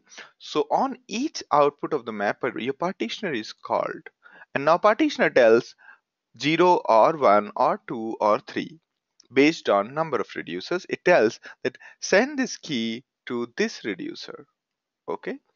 So after mapper function has finished, after map has finished giving output key value, and those key values are passed through the partitioner, and partitioner tells which reducer do we need to send this particular key.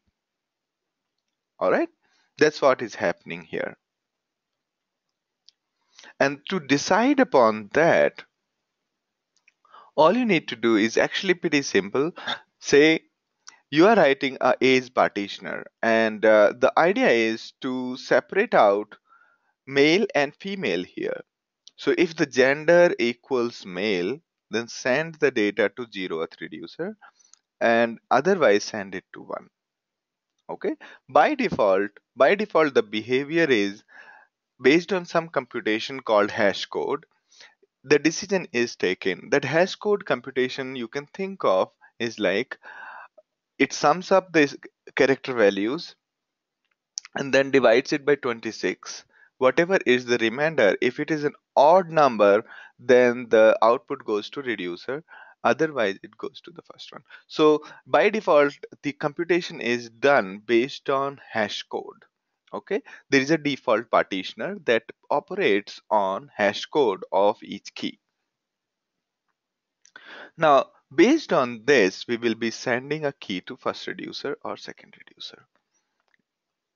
All right.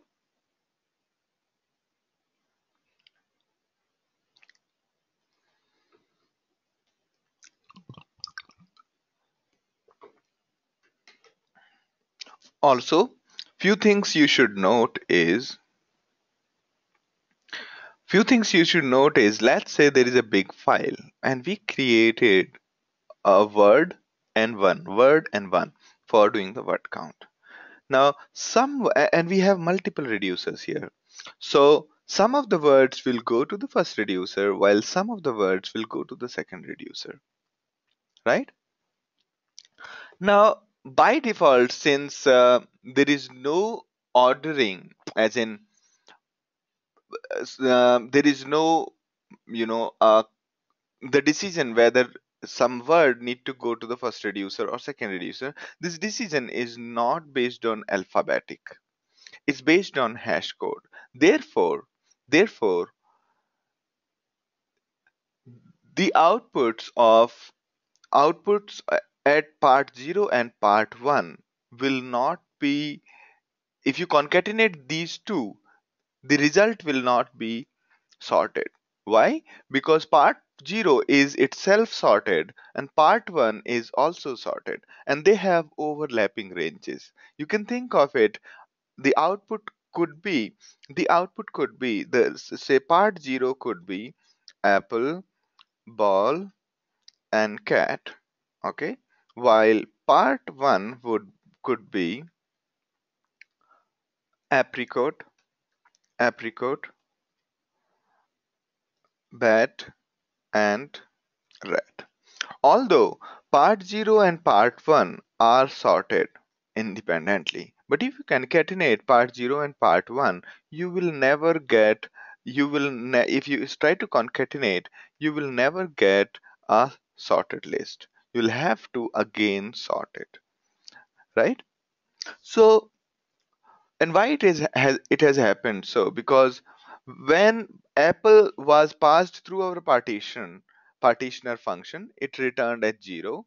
Our partitioner function returned 0 for apple, for ball, for cat, while our partitioner function returned 1 for apricot, 1 for bat, 1 for rat. So that is based on hash code. Let's say we want to change that and we want to make sure that our overall data is such that part, if we concatenate part 0 and part 1, our results are sorted. So we could do something like all the words that are starting with J or less, J or smaller, should go to the first reducer, and we can also say and rest of the words send it to the second reducer. This way all the words that is starting with A, B, C, D up to J, they will go to the part 0, and all the words starting with K to Z will go to the part 1. Okay, so how do we do that? I'll show you. So you can see there is something called stub partitioner. Okay, here what we have done is we are defining our partition like this. If my key's 0th character is less than K, send it to the 0th reducer. Otherwise, send it to first reducer. That's what our get partition is doing. So all I have to do is once I've defined my partitioner, I can go to the driver and say job dot, here there'll be reducer mapper reducer partitioner. So here I have mentioned my partitioner. Now our partitioner, this strategic logic will be used to decide whether a key has to go to the first one or second reducer. All right, now I've got a good questions. Let me go through those questions.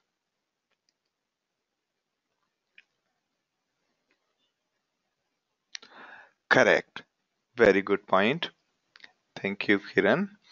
So, question is, but with this, the load balancing would fail. That is correct. Absolutely correct. Because if most of the words, let me read out what he has written, Kiran has written.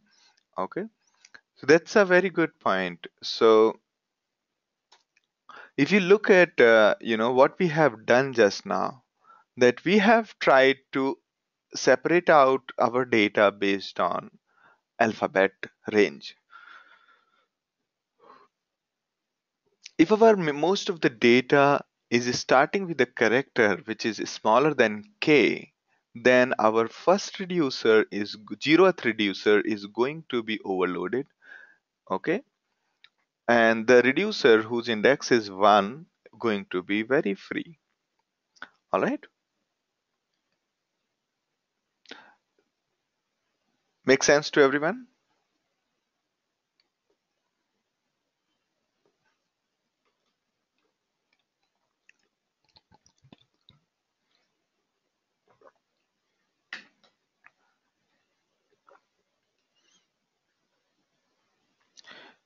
Great.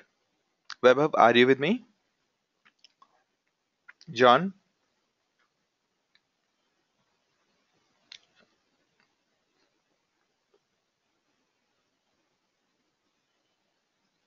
Great, great.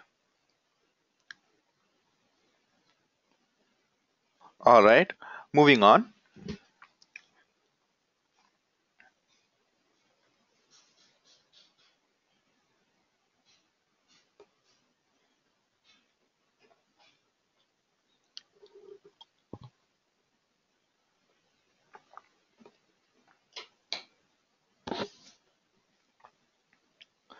All right, great. Now, so that was our partitioner. Now reducer, same discussion which we had earlier. If you have too many reducers, if you are having lots of reducers, the total shuffling, as in the transport, will keep on increasing. And if you have too few reducers, then the computation might take time. So you'll also always have to tune it to number of slots. Okay, but as a thumb rule, I mean, as a strategy, you generally do a bit of hit and trial, something like a bisect or binary division method. You start with if you have say number of nodes is 5, you start with that and you keep on trying it out.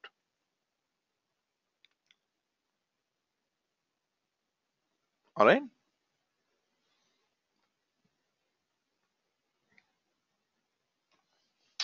All right, so there is one more aspect called combiner functions. Now in a combiner function, What does it mean by a combiner function? So a lot of time we know that if we could, summarize, or you can process the results collected out of all the map functions, then we could reduce the overload. Remember our character counting problem where we were trying to count the characters, right?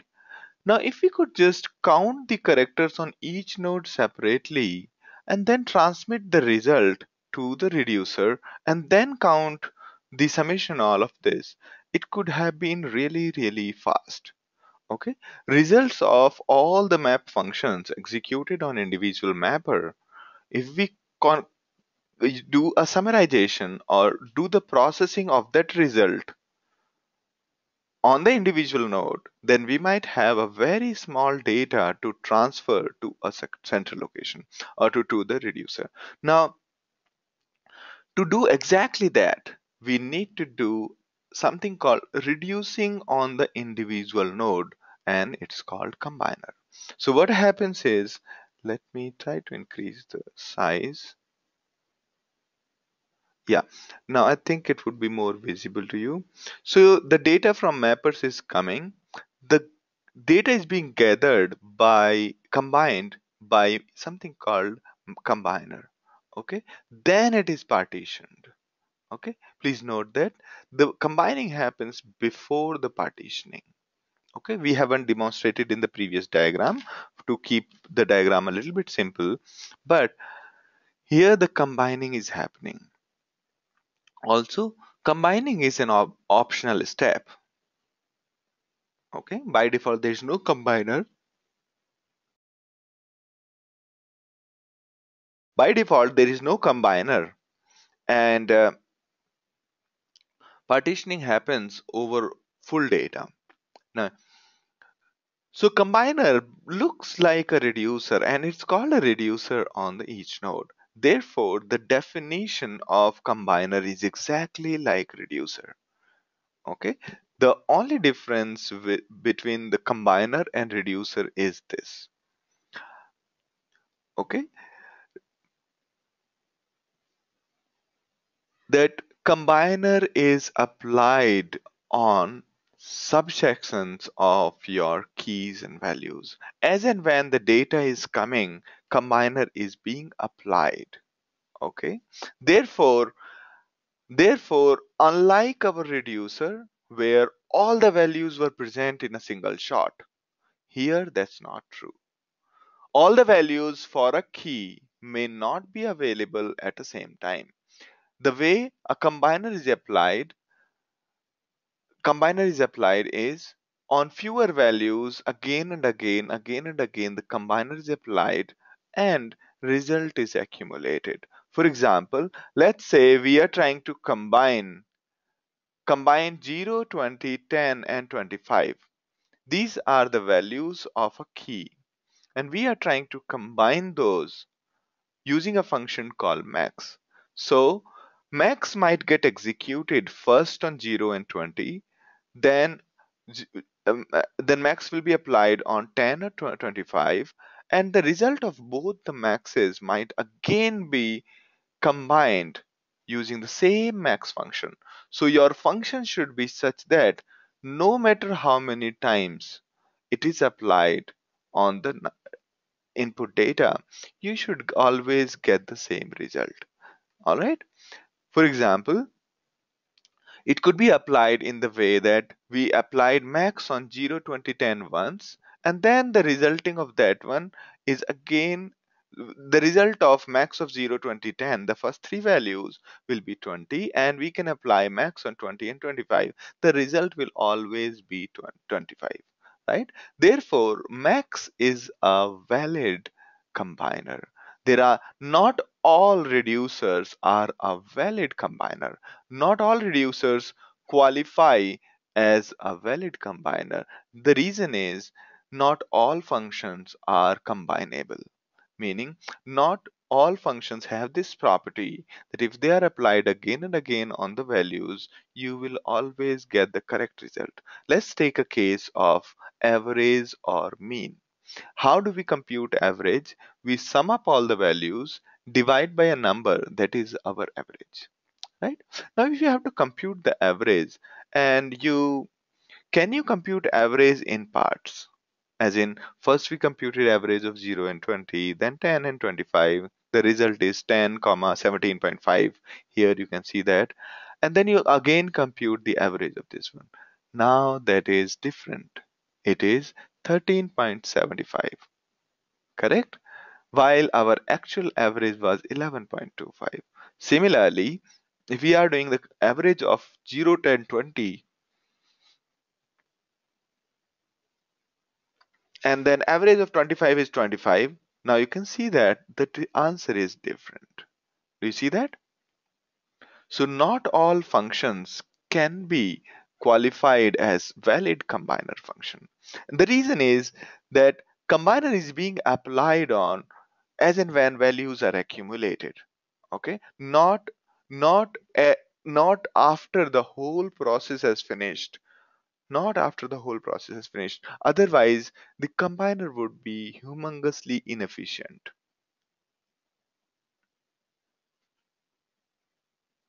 Make sense?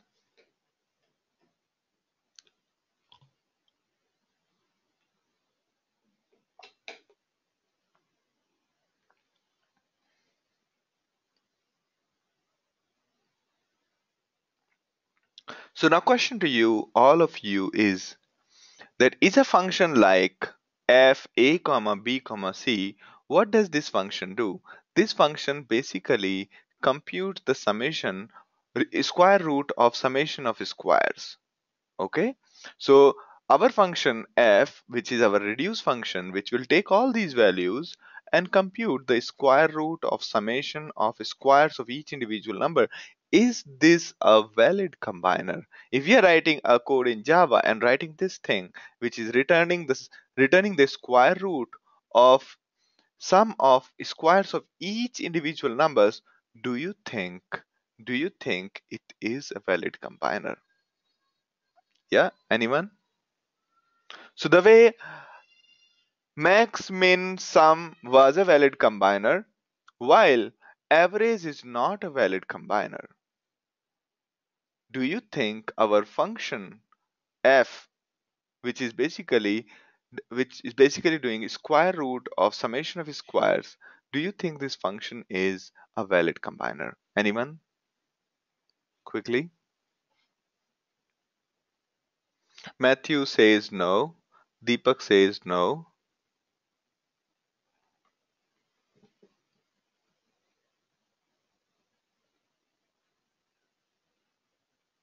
Anybody else? Vaibhav, Leonid, Kiran, John.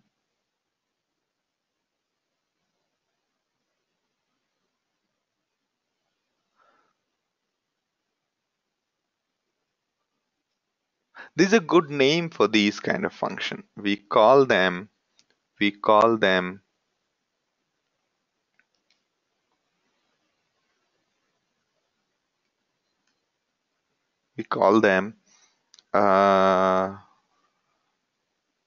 symmetric, and there is a good name for this. I'm just forgetting. Okay.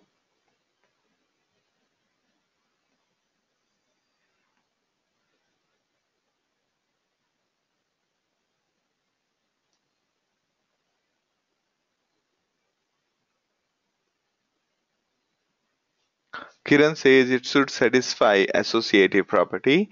Correct. So do you think this function is a valid combiner? Anyone?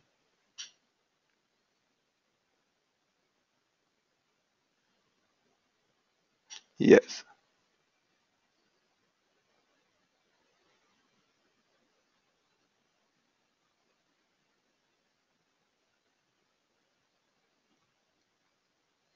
So all right. So like this, that's what Kiran is saying.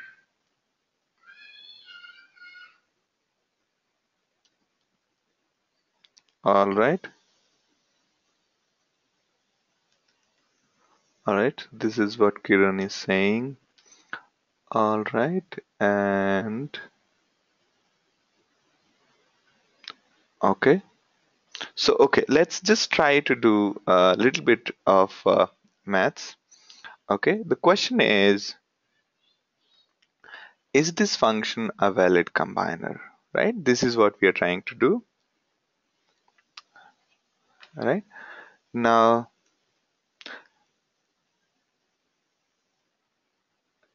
so A, B, and C, this is the output, and the result is this, correct?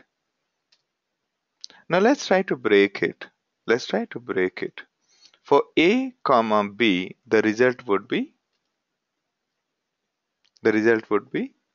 up to here, right? Let's call it X. Let's call it X. Now, for X and C, the result will be a square root of X square plus, let's call it X and C into C. Okay? Which essentially means X into X is square root square is how much? So if you expand X, what will it become? X square equals A into A plus B into B. See that? Okay. So therefore, this f function is a valid combiner. This function is a valid combiner. So we can use it as combiner as well as reducer.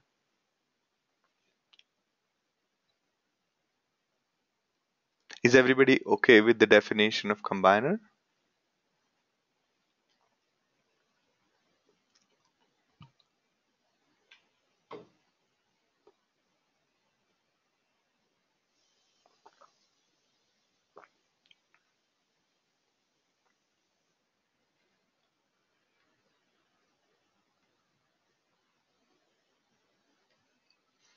All right.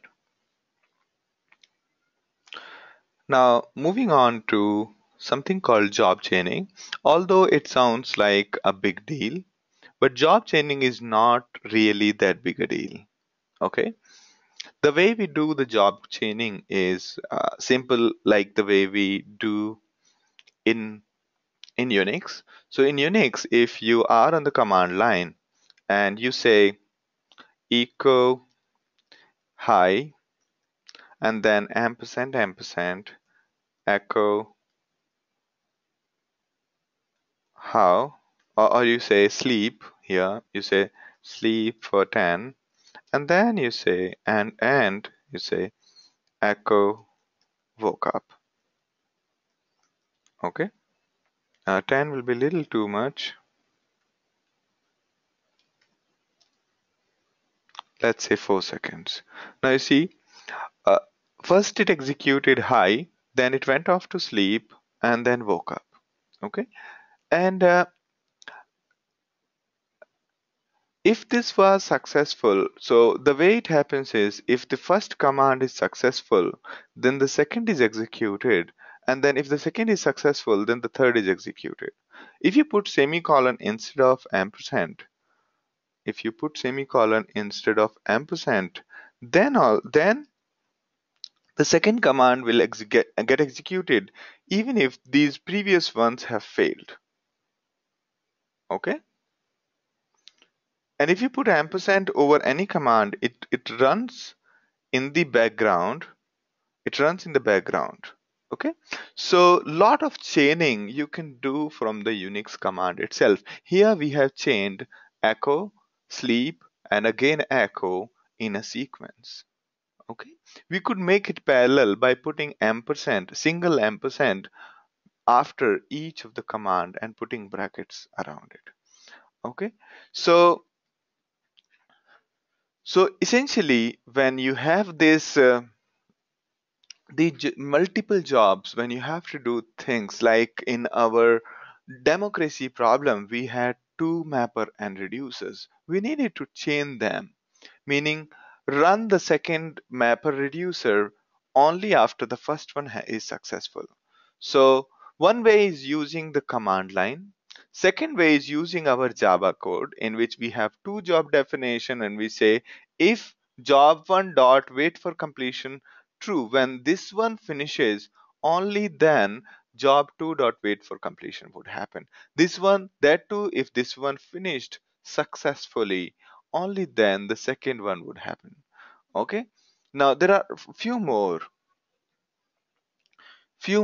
way to do that. The second method we have already discussed. The method number 3 is using the Uzi, which we will discuss later, and method number 4 is using the dependencies, meaning we define that job 2 has a depending job called job 1. Okay, you can have a I've created a project for this. You can have a look at this particular project and understand that that basically the word count problem in which we are trying to order the word count words in ascending or descending manner, we have created these two jobs which does the same thing. All right, so you can have a look at this project and you will understand that it's not that difficult, just that you have to create these wrappers. All right, I think there will be a chaining one somewhere. Yeah, here is the chaining.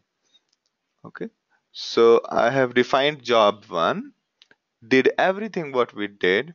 Then we defined something called control job over existing job. And then we again defined job 2, created second controlling job. And then we defined a dependency between control job. And then we started our control job in on a thread. Okay, so you see the job control, we started the job control and then it executes. So you can create a workflow of jobs using job control and control jobs. Okay,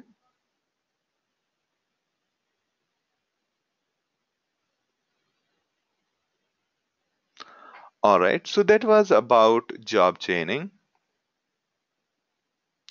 All right, sometimes there are few times you will understand, you will come across a term called pipes. So when we were executing Hadoop jar, right? When we say Hadoop, you will see jar and you will see fs. Okay, and there was something called pipes also. I think they have removed it or something.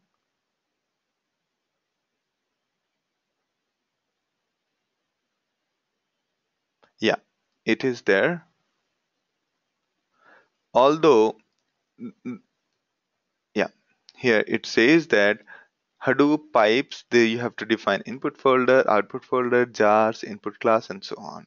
Although they are trying to deprecate it now, they're saying that write your program using Java, don't use pipes, but still there are a lot of scenarios you might want to still stick to pipes. So pipes is basically for running your C++ code, specifically for C++ code. It's better than a little better than Hadoop streaming in the sense that it is little faster. Okay,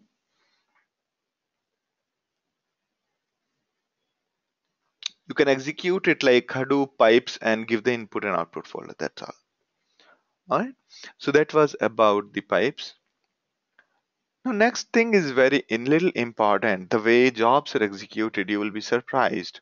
So Hadoop introduced something called speculative execution. Okay, this particular thing comes from you can think of like a very aggressive manager, who thinks that looks like we are going to get delayed, so same work has been assigned to two persons parallelly. Whosoever finishes first is going to go better. Okay, so that is a similar to speculative. execution. So in this case, what happens is Hadoop waits for some times and then sees that, okay, most of the jobs have finished, but one guy is still busy. So that same work is also parallelly assigned to some other node. Okay. If most of the nodes are free and only few are busy, then Hadoop assigns that the work which was given to these busy nodes to somebody else. Because Hadoop assumes that mostly because these are the only nodes which are busy, only few nodes are busy, therefore there are high chances that these nodes are badly performing. Maybe they have a slow hard disk, maybe there is too much of things going on there. So let me execute it somewhere else, and we will take the result from whosoever does the work faster. So this is where the speculative execution comes into play. Okay.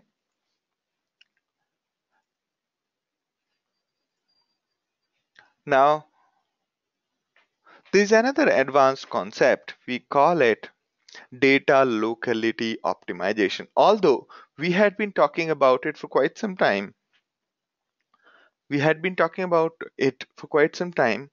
In reality, the way it happens is Hadoop, we configure Hadoop to understand our infrastructure. Okay. In some systems, like in case of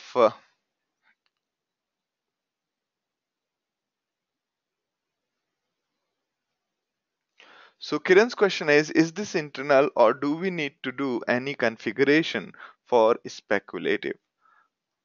Okay. So we don't need to do any configuration by default. By default,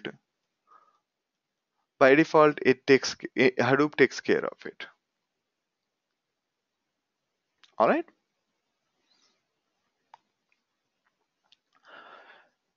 So in the data locality optimization, what happens is that Hadoop tries to figure out a way to execute task as close to the data as possible. Okay.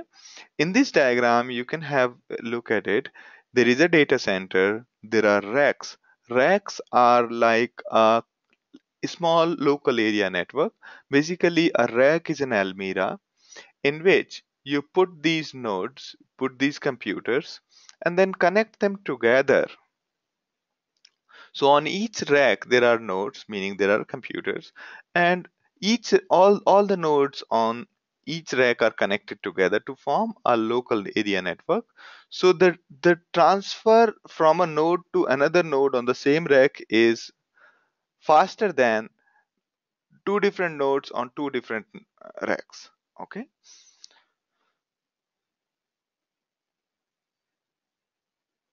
All right. So these racks are connected to each other through a second router, and these data centers are connected to other data center through another set of router.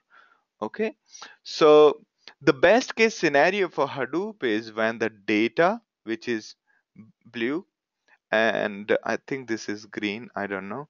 So when the map task and HDFS block both are on the same computer, this is the best case scenario. So Hadoop tries this one first. Second, if that is not possible, it will try to find replicas and again try to do the same thing. If that is also not possible, then it will first try to execute map task and HDFS block on the same rack. On the same rack. Okay. In the worst case scenario, it will try to execute map task and HDFS block on different racks. And even worse will be executing map task and HDFS executing map task over a block which is HDFS. Both are on different data centers. Why? Because here the speed at which you can read from local file system is faster than the network, and this is even faster than the transmission across the routers. Okay. There are the physical limits involved. So quick questions. Can reducer take the benefit of data locality optimization? Anyone?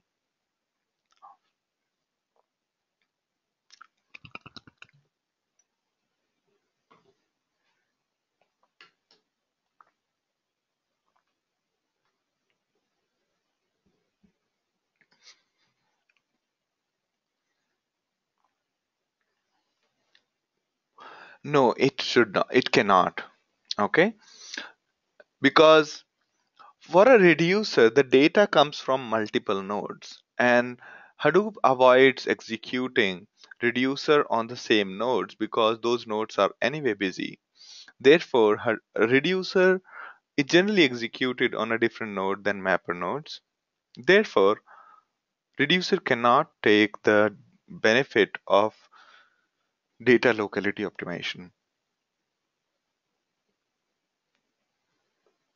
Okay, this is a different difficult question. Okay, anybody answer this?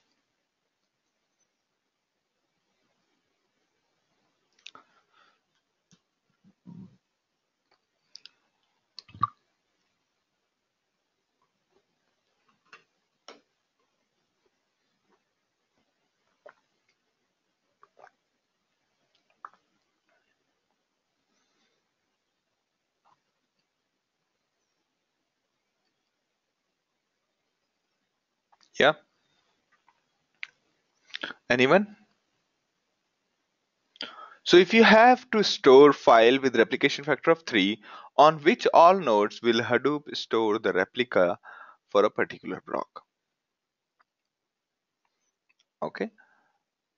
The answer is little tricky, and the truth is that even Hadoop themselves, HDFS themselves, have been changing this strategy across the versions. Okay, and basically there are two extremes. First is, and both extremes are very important. First is that when we are replicating our block, okay, the process should not take much time. When you are putting data onto the cluster and you are creating copies of your data, you either can keep it very far from the current node or you can keep it very close. The trick is to have it in both the ways.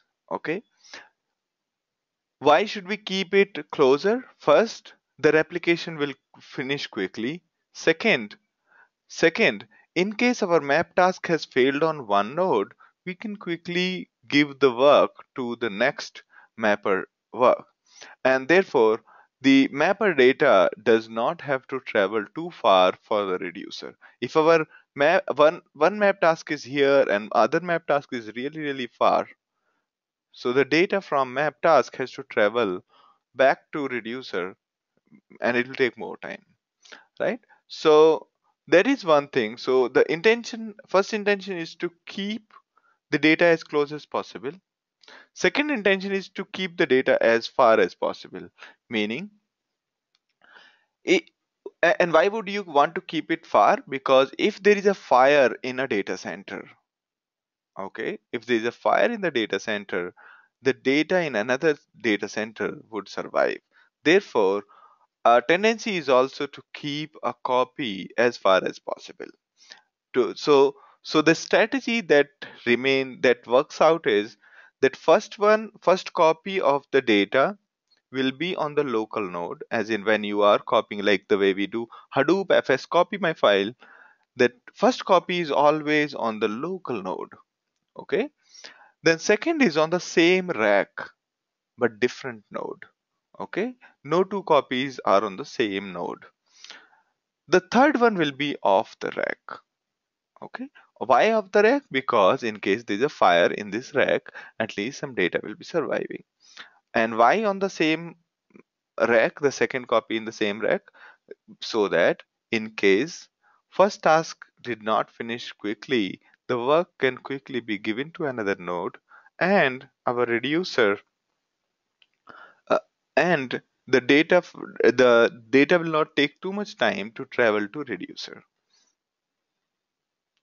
All right, so those are the few strategies, the strategical differences between between various algorithms, but this is the one which I think HDFS is now using.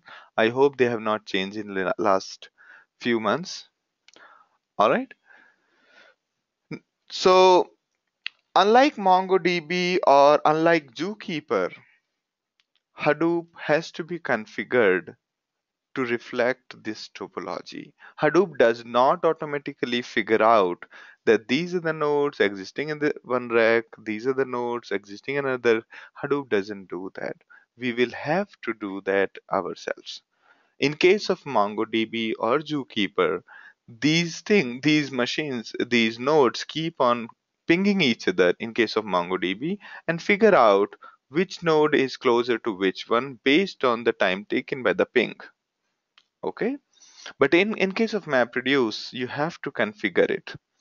Okay, and the way we configure a network to reflect our topology is in the form of a tree.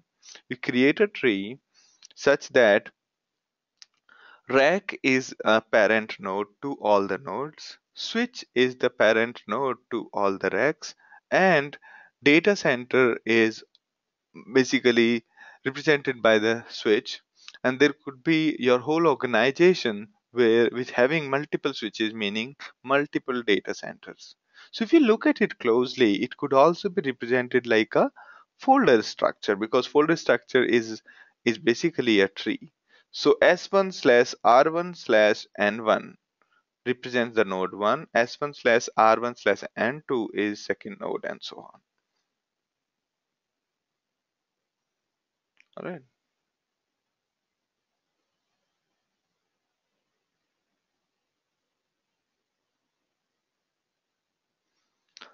All right. Now, this rack awareness or data locality optimization essentially turns out to be converting the node name or IP addresses into the folder structure. Rest Hadoop will take care. Okay. So to do that, you generally create a script file which takes an IP address as the input and gives out this kind of a folder structure. By default, by default, the translation or the rack awareness is of this form where IP address is converted into folder structure, and based on this, the network topology is inferred. Okay, and the way the distances between one node and another node is computed is sum of the distance from the common ancestor. For example, here the common ancestor of node 1 and node 2 is the rack, and therefore the distance between node 1 and node 2 is 2. Okay, so the common ancestor, we basically count the common ancestor distance from between common ancestor, sum of the distance between the common ancestor. Okay, let me try to do it again. So we have, okay, let me just look at this one. So node 1 and node 2, who is the common ancestor? Rack, right? So the distance between node 1 and rack is 1, node 2 and rack is 2. The summation of the distance is 2. Node 1 and node 1, the distance is 0. Distance between node 1 and node 4 is 1 plus 1 plus 1 plus 1, which is 4. On the same line, can you tell me the distance between D1 slash R1 slash N1 and D2 slash R3 slash N4? Anybody?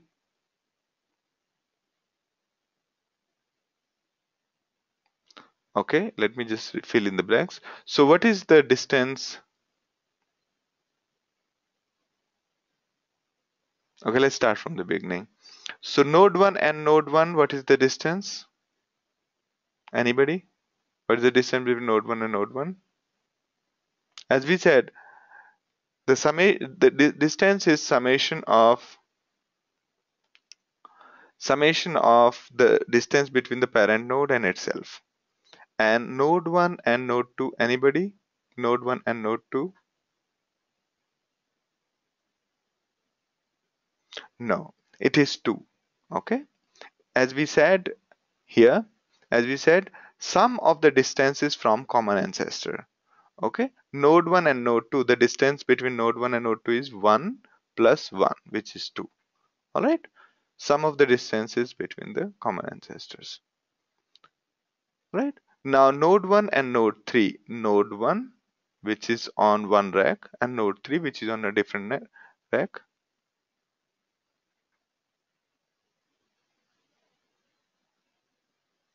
Correct, it is 4. All right,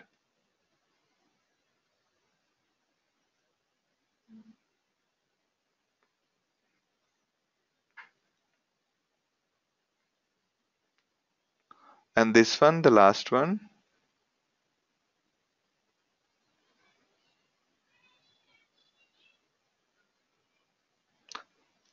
6. That's correct. Thank you very much. All right, so yeah, so this is how we compute the rack awareness, I mean the distance between the rack. And as we keep on going down away, the distance is, as distance is increasing, the bandwidth keeps on dropping. Okay, it's as simple as saying that distance on the same machine the bandwidth is highest, different machine bandwidth is little lower. On different networks the distance keeps on further decreasing, further increasing, and bandwidth keeps on decreasing. So that was pretty much about our MapReduce. Okay, so do you have any questions before we move forward?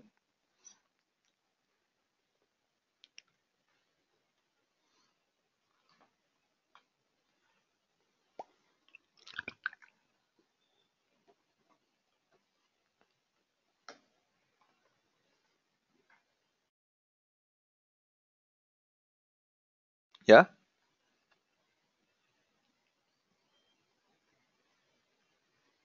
yes, go ahead, Leonid.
Okay, so here we have a good question.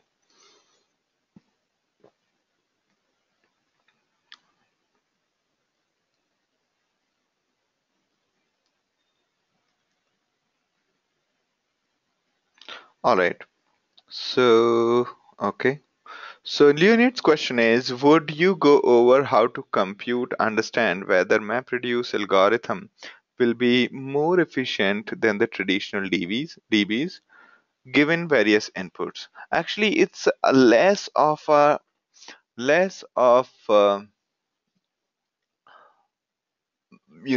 computation, more of a understanding of the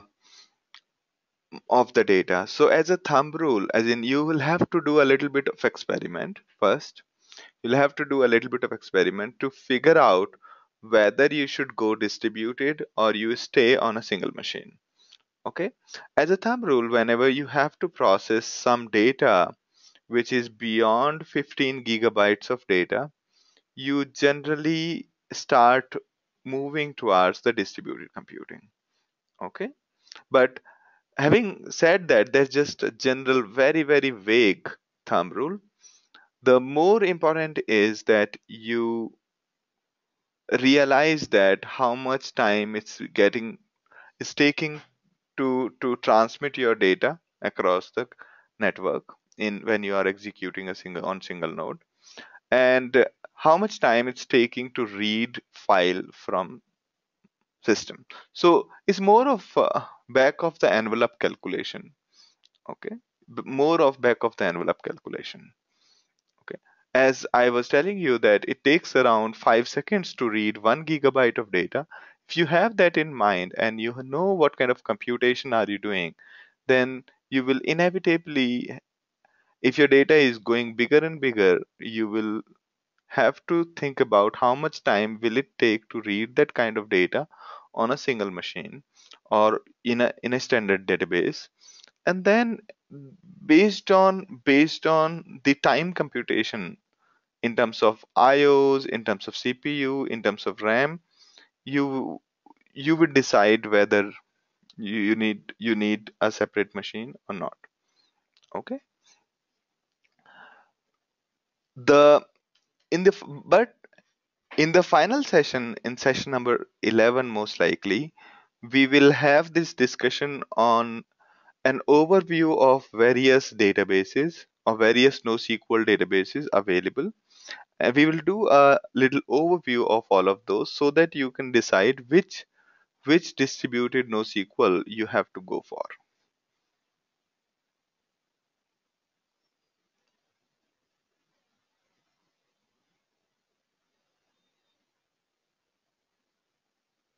Okay. All right. So here is another question I would like to explain.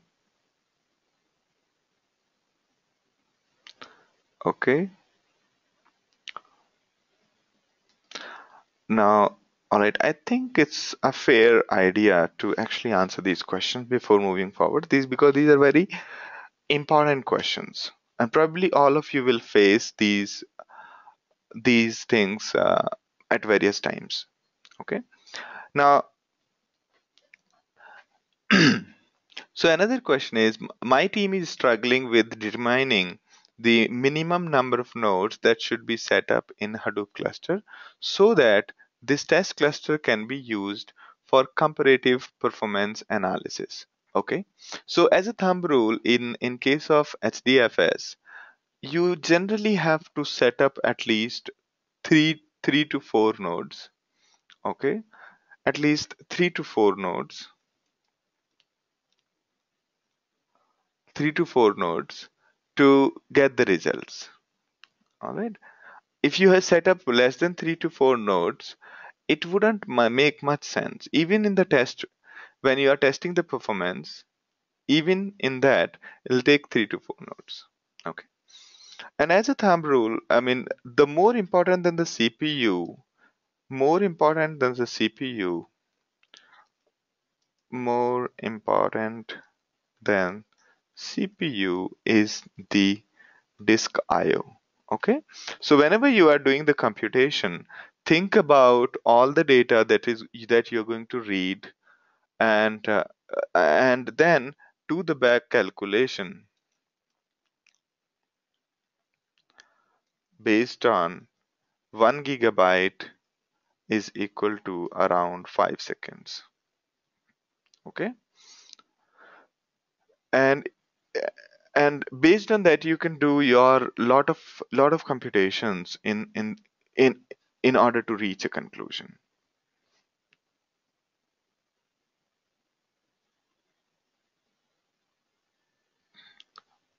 Right. So, okay. So this will basically, all right. Thank you, Leonid, if you find that insightful. Now we have a good question from Matthew here. Why not use a cluster of MongoDBs? Good question. So the problem, though the MongoDB cluster are quite good, they are really good. Even for the small data, sometimes even for small data, MongoDB is good because it lets us store data in JSON format. Okay, because when you're trying to store data, in case of a production environment, you are agile Let's say you have a small company, you are agile, you are trying to build this small product quickly, and you don't want to deal with all of that methods like convert an object into relational format using Hibernate or some other technique, and then save it. In case you have to introduce one more column in the database, then you have to again have to change the whole strategy. You have to upgrade the database, change the whole mappings and all of that. To avoid all of this, MongoDB seems to be a good solution. But with a new database comes new complexities of data in and data out. Because MongoDB keeps everything inside MongoDB files in the form of its own object format. So all those tools which demand the physical files, all those tools which demand the physical folder structure may not be very happy with that. Everywhere you will have to write APIs for various components to interact with MongoDB. So if you are going to deal a lot with only the files, then HDFS is probably the only solution.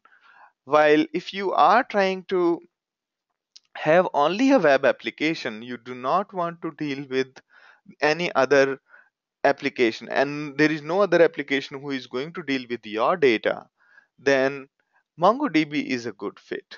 Okay, MongoDB lets you store the bigger files. Okay, and only the downside is that tomorrow, if you have to run algorithms like Mahoth or some other algorithms on top of your data, it's difficult to run Mahoth on top of MongoDB. Okay, because Mahout expects your data into HDFS. So interoperability on data becomes low because you have to always go through the MongoDB interface.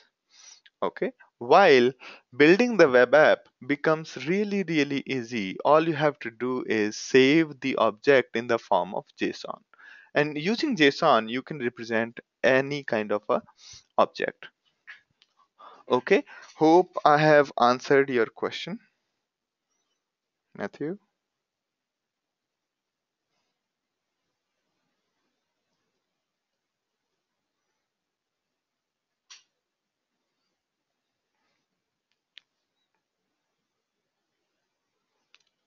Okay, so a thumb rule is,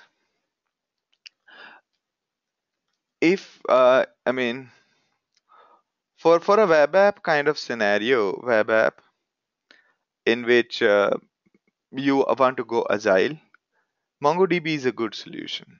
Okay, but if there are many applications interacting and reading the file and talking to each other, then every application cannot directly read data from MongoDB.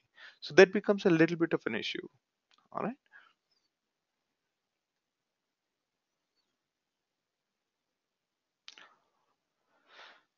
Also, for little advanced learning, if you have to say join two documents in MongoDB, it's a difficult case. Joining two database tables is difficult in MongoDB. You will have to use MongoDB's MapReduce to do that. All right.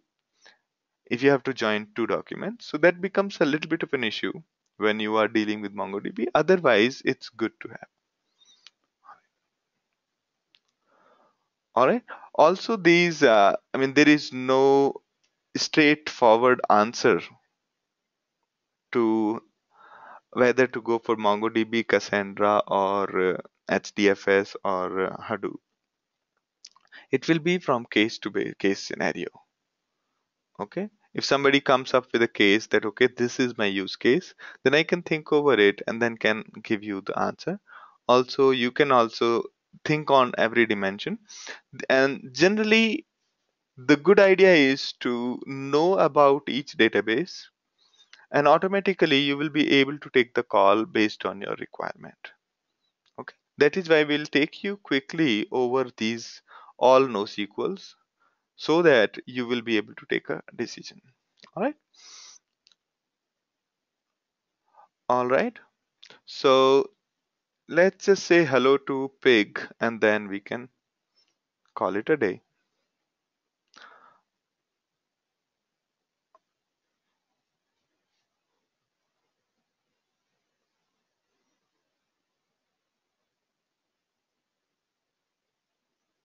Or you want to finish it today here?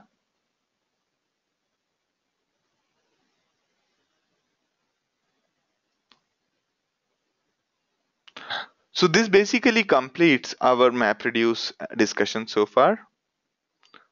And let's do say hello to pig and then we can call it a day. All right. So,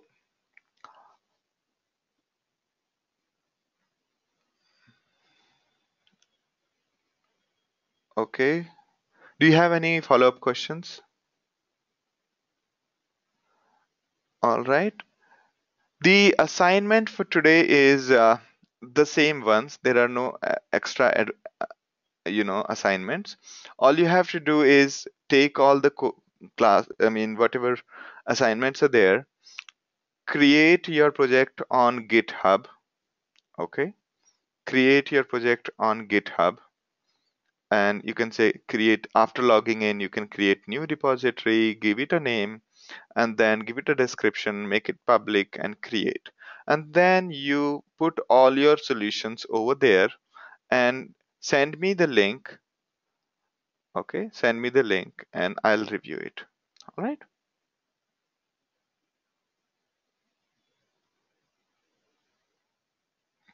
All right, Kiran.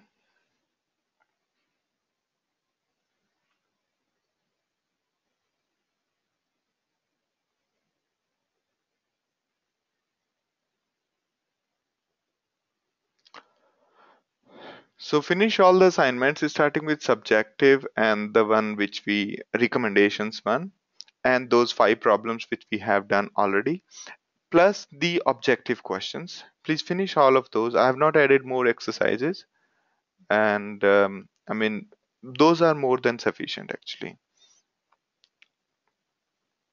All right. So far we talked about Hadoop, HDFS, and how to get our MapReduce done. And as you all noticed that doing MapReduce is little difficult.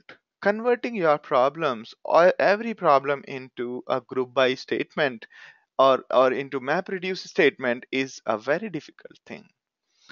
But in case of databases, the way we did joining two tables and grouping two tables, filtering two tables, the, that those constructs are easier to use and are very frequently needed, right? So therefore, people needed a framework, people needed a way to get the work done using an SQL like language. So people implemented two things. One is called Hive, other is called Pig.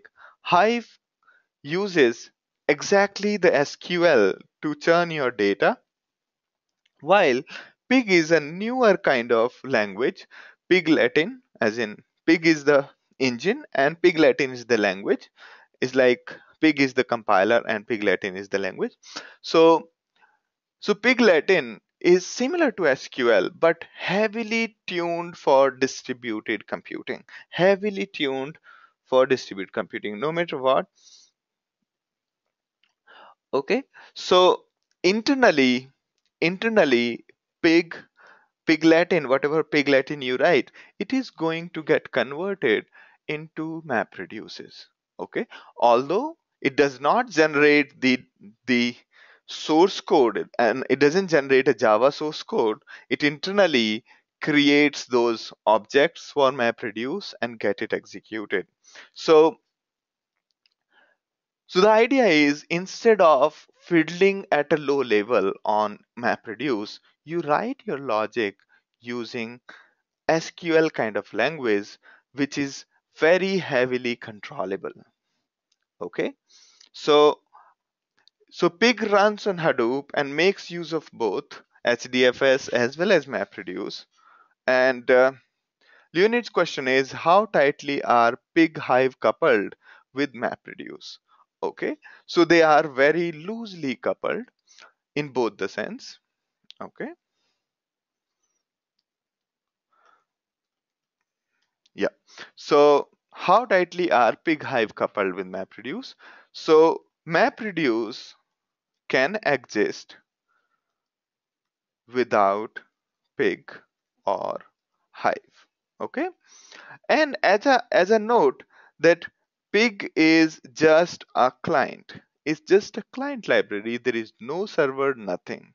It's a client library, as in a command which can convert your pig Latin into MapReduce. That's all. Also, pig is not only for Hadoop, it is also for other framework like Spark. It is generally for the parallel computing or distributed computing. All right. So it's an engine for executing data flows in parallel on Hadoop or any distributed framework. Okay. So I think we will discuss it tomorrow. And all right. Thank you very much. Have a great day.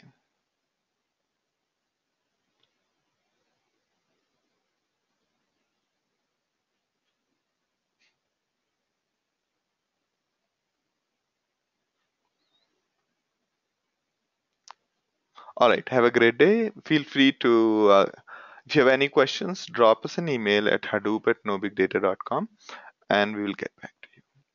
All right. Thank you very much.